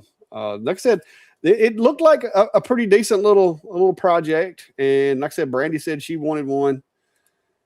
She'd be my guinea pig. So that's what we're going to do. We're going to put a logo on there and see what she thinks about it. So there we go. But that's the SKU number. If you'll just search for that, you can find it. And no, I don't have an affiliate account or anything like that with JDS. It's like that's just the stuff that I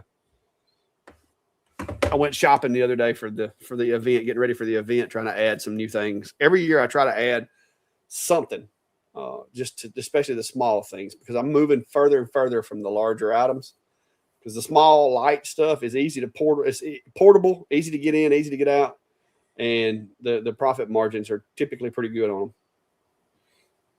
Now the purses, I don't know how much profit's going to be in those, so we'll see. They may just end up being gifts. Kevin says he created an image in ChatGPT and brought it into Lightburn to trace to create an SVG. It traced great and engraves as expected, but when I take that SVG into WeCreate software, it blacks out everything.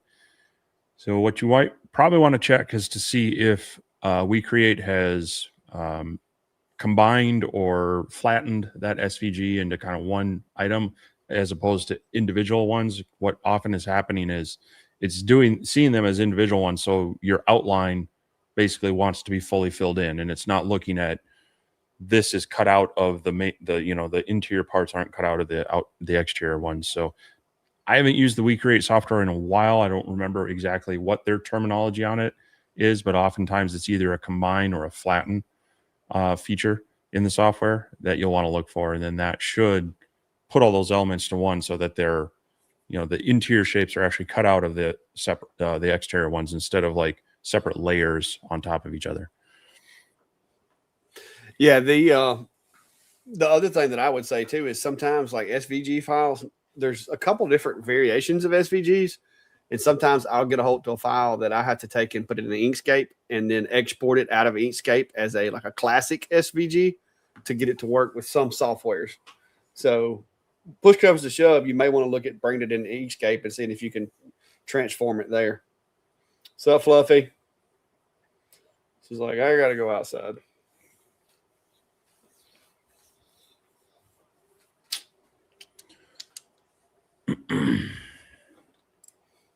Yeah, directed text said $22 of the purse. You don't have a lot of room for profit. No, but people will pay crazy amounts of money for custom though. That's the one thing that I have learned. If they can decide what goes on it, they'll pay a little extra money. And you got to think about it. $22 ain't what $22 used to be. Like you can't really get one meal for $22 these days. So I don't know. I bought lunch for the two of us when we were leaving Rockler. We got two of us ate at KFC for $20. You must have got it off the budget menu. No, it was a couple of whatever their meal things were, and drinks and everything. So, yeah, Diamond State, it did have a belt loop. Yeah, it did have a belt loop. It could be used for a lot of different things. That included. Barry's asking thoughts on the Monport GA 100 watt fiber laser. Looking to get my first fiber laser soon. I've only had 20 watt fibers, so can't really speak to that one. I haven't had a Monport fiber laser, so I can't speak to that either. I've got a 30 watt MOPA, the GA30. I've got it. It's okay. I mean, it's no frills. It's just standard pedestal galvo. So yeah, sorry we don't have a lot of insight on that for you. Yeah. I don't have 100 watt though. I got 60s. So Rich says one lasers come with a lens that simply flips over and the RF becomes long focused, and you just add 14.5 millimeters to your focus. RF lasers cut better than glass tube lasers with the right air assist pressure. Yeah, I would think in theory it's got a higher concentration of power into a smaller spot, so that it should, but it's definitely going to require the right focus length, and air assist makes a huge difference. So nice that they have a solution for that. I don't know about the others, how they handle it. I know like the X-Tool P3, they have, their long, short, and medium that just it moves it mounts into a kind of a slide-in bracket that then puts the lens in the right place so that the autofocus stays the same, but it's just moving it in that focus tube. So it'd be nice if some of the others maybe had here, put this one in for your cutting, this one in for your detail. But because, yeah, swapping lenses on some of these lasers is a little surgical. Yeah. Yeah, the Thunder, the Thunder. I went in the other day to Tim's and played around with the Thunder up there a little bit, and they have the two little thumb screws that you take the lens out to clean it or whatever. So I'm assuming with it, I haven't ever changed the lens on that machine because all they do is engrave, but I'm assuming with them, you would just unscrew those two thumb screws and then slide the other one in where that one came from. But yeah. Chris says I got 2 kids meals. I didn't. I did only get like a 2-piece meal. I'm trying not to trying to do better. I'm trying not to overeat. And then I think Mark got like one of their bowl things, but they both came with drinks and whatnot. So it is possible, but it is hard. It's hard to eat anywhere for one person for less than $12 to $15, and then your whole family. Yeah, it feels like you're spending spending a lot. So yeah, I saw the other day where they were talking about like the average family nowadays, because everybody likes to eat out and call like Uber Eats and all that. They were talking about the average family today spends more on food than we did on housing and utilities back in the 90s. Like it's the way the dollar has transformed, because back then like gas was like what, 89 cents, 87 cents. And now it's like $4 and something. So yeah, I mean I still have 3 young adult boys at home, and we go to about 3 grocery stores a week, and it's easily averaging about $400 a week in groceries. So yeah, I mean, more than your house costs. more than my mortgage payment ever was. So. Yeah.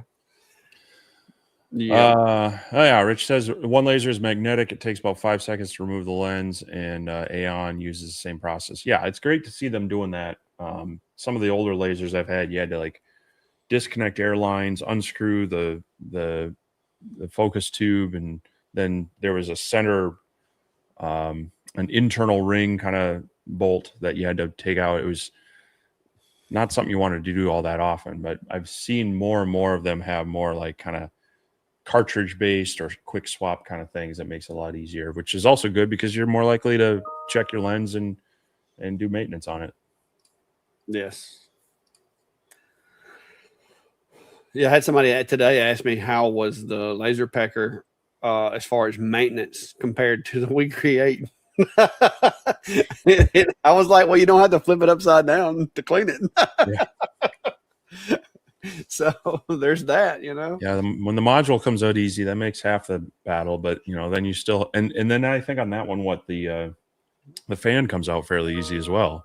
Yeah. So it they put some thought into the design on that one from a maintenance standpoint. Yeah.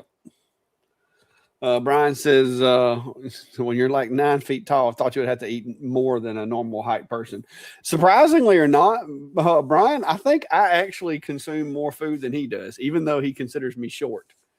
I think I eat more than I say that. I've cut my eating way back lately because it was just getting on me. I'm trying to do a little bit better myself. So I've cut my portion size down tremendously here lately. So it ain't helping a whole lot, but I'm trying.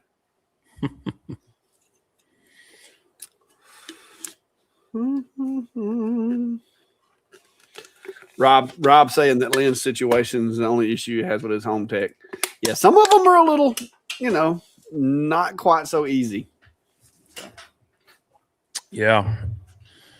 A lot of the bench top type lasers, everything's kind of compacted and condensed, and so it makes maintenance and moving things around and taking things out a little bit more difficult. And then you add in an autofocus, and there's usually more apparatus there to work around or have to disassemble. So all the bells and whistles are nice until you got to fix something. Yep.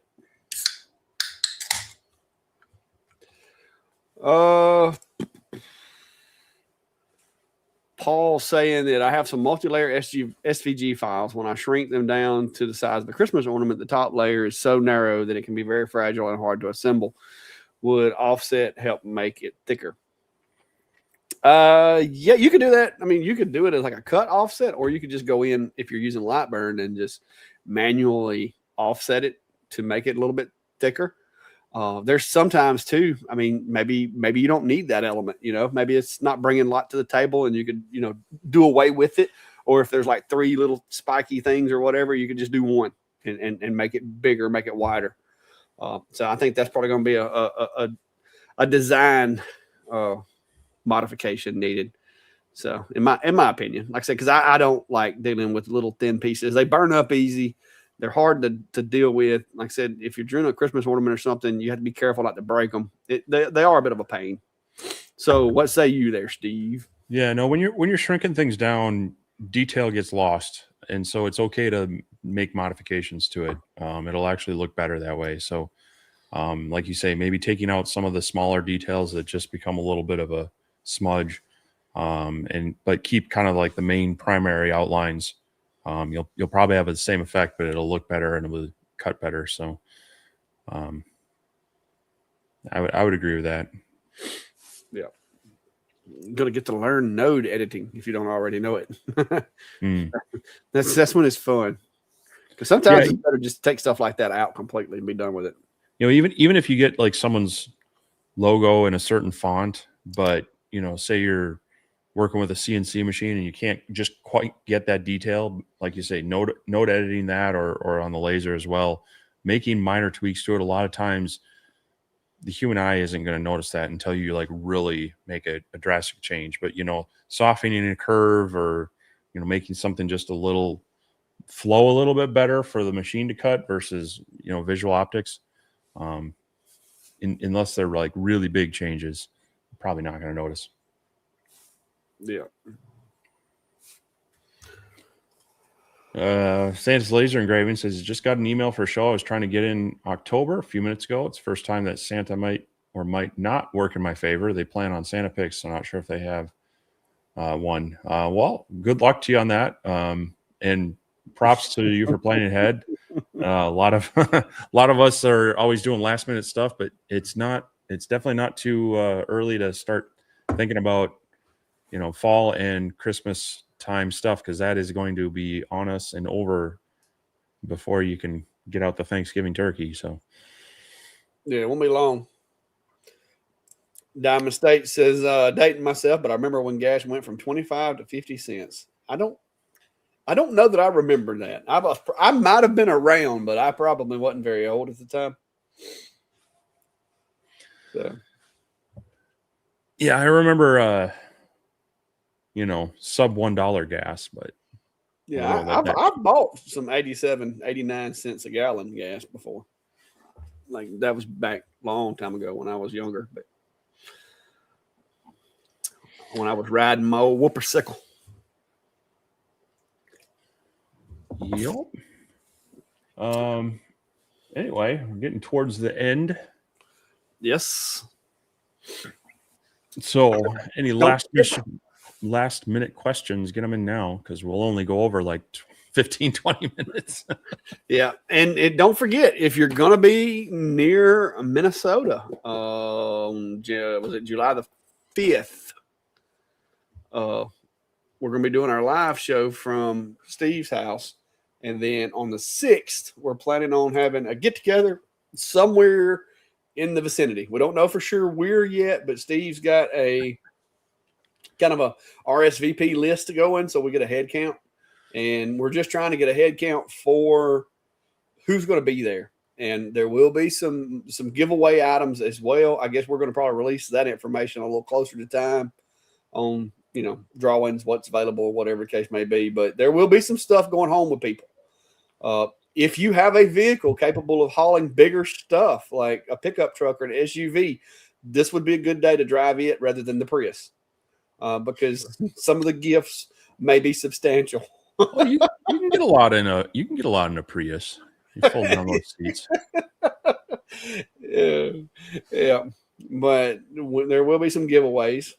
Steve's having a bit of a clean out at his place. And then, of course, in August, we've got the event coming up in Texas as well. And I'll be driving over to Texas.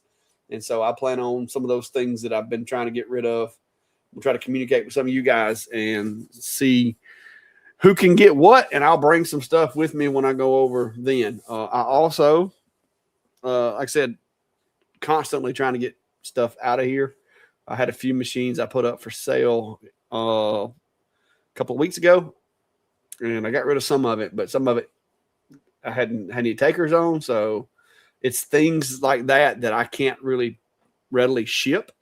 That's kind of hard to get rid of. The small stuff's easy to get rid of. It's just the bigger stuff. But I try to keep the small stuff for the member area, because we like to do our giveaways and stuff like that from time to time for some of you guys.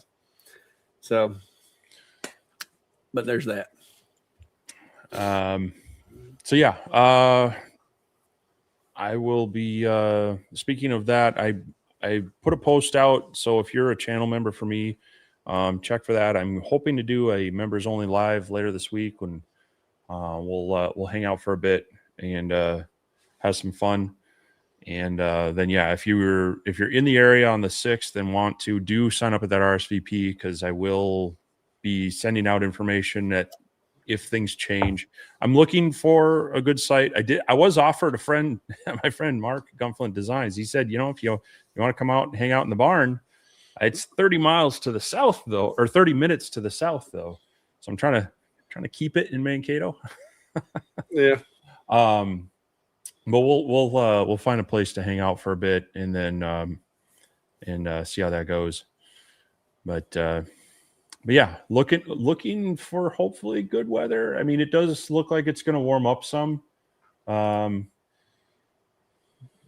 mid 80s, but right now it's all like partly cloudy.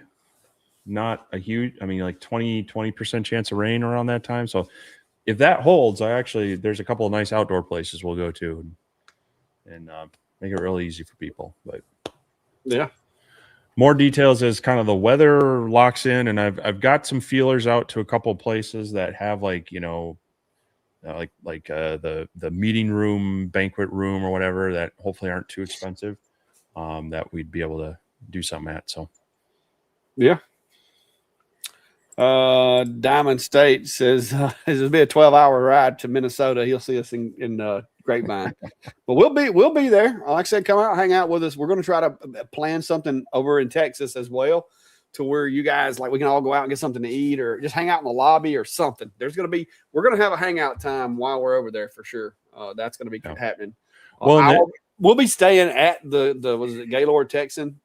So if you're staying at that location, then like I said, the lobby will probably be a good little meetup spot.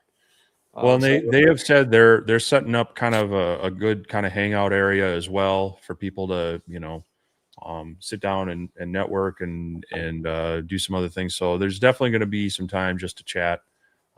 Their hotel block, I think they said, I forget when it expires, but they were over half booked, and once those are gone, they pretty much guarantee you won't get a hotel room there. So don't wait too long. You don't have to pay until you arrive.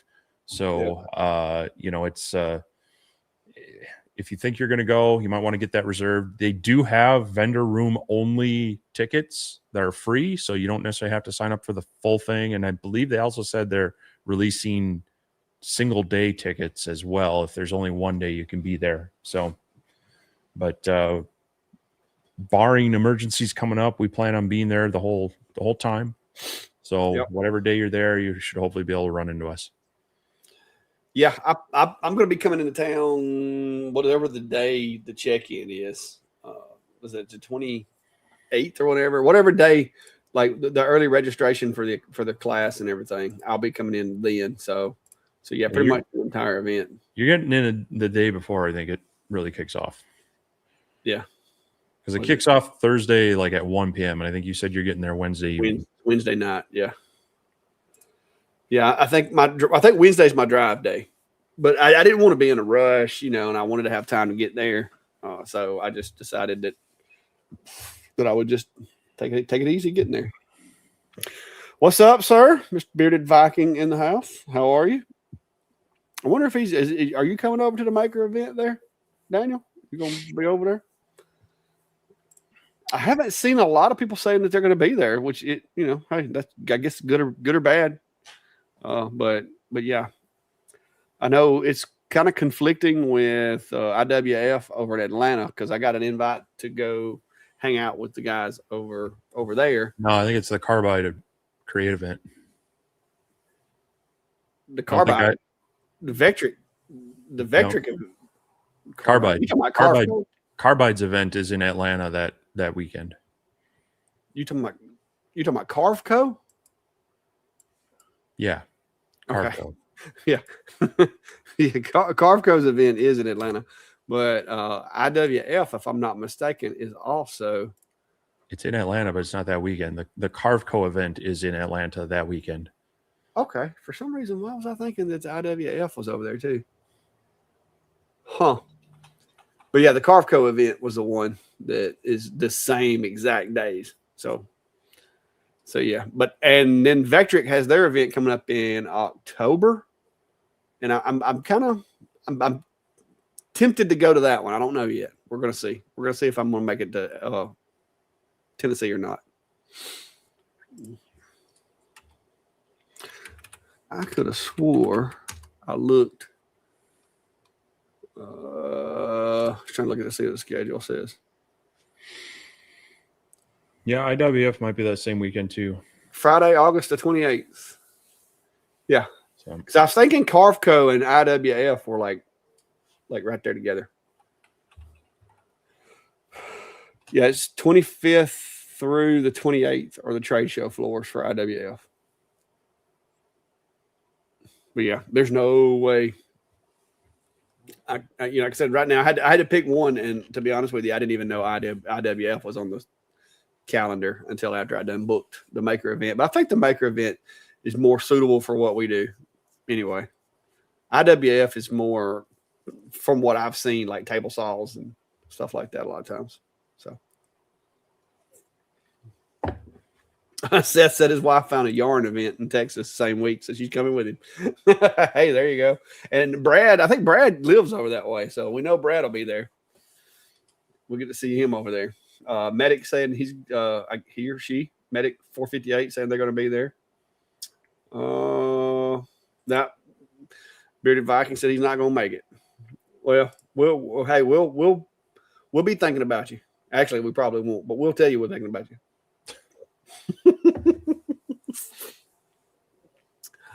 Okay. All right. Well, guys, we're 5 minutes over. Which one of you guys gives directions at these events? Gives directions? We both give you directions. I'll happily give you directions, but generally like I was in downtown Chicago one time, and a person came up and asked me how to get somewhere, and not wanting to look like a tourist, I gave him directions somewhere. I have no idea if it was the right directions or not. But yeah. Mercy. Oh, me. Jake Briley saying I'm off for summer, so I might try to make the catch in the meeting in Minnesota.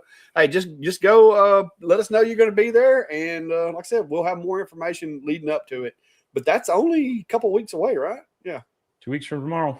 Yeah, it's only a couple weeks out. So, yeah. But it'll be cool. It's going to be my first time that far north. It'll be the furthest. I've been to New York City currently upstate New York is the furthest north I have been. And that was during Hurricane Sandy. I went up there and I worked private security for some of the, Kinder Morgan? I did some security details for Kinder Morgan up there in New Jersey, New York, and upstate New York. We did some stuff. So currently, that is the furthest north I have ever been. We're kind of. You'll be further north than some Canadians. Yeah. I noticed the other day that there's actually, we could go to Canada, some parts of Canada, and it'd be shorter ride than going to your house. I was like, that's crazy.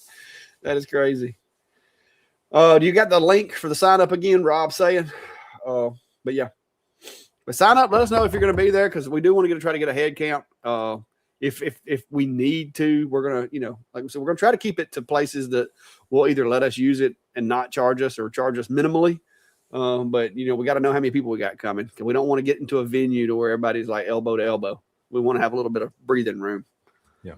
So wherever we go, whatever we do, that's kind of why we want to get a head count. I'm thinking because it's just going to be 3 guys sitting around, and we can just go to like a local pub or something. I'm thinking laser tag would be good, fitting, right? I can't run. Y'all going to get me quick. I'm just going to ask him, can I bring my own laser? Yeah, I refuse to run. So, look at there. Cody in the house for all your CNC bit needs. Steve's going to be needing some bits pretty soon, I'm sure. Maybe. We'll see. All right. Cody, you made it just in time to say goodbye, sir.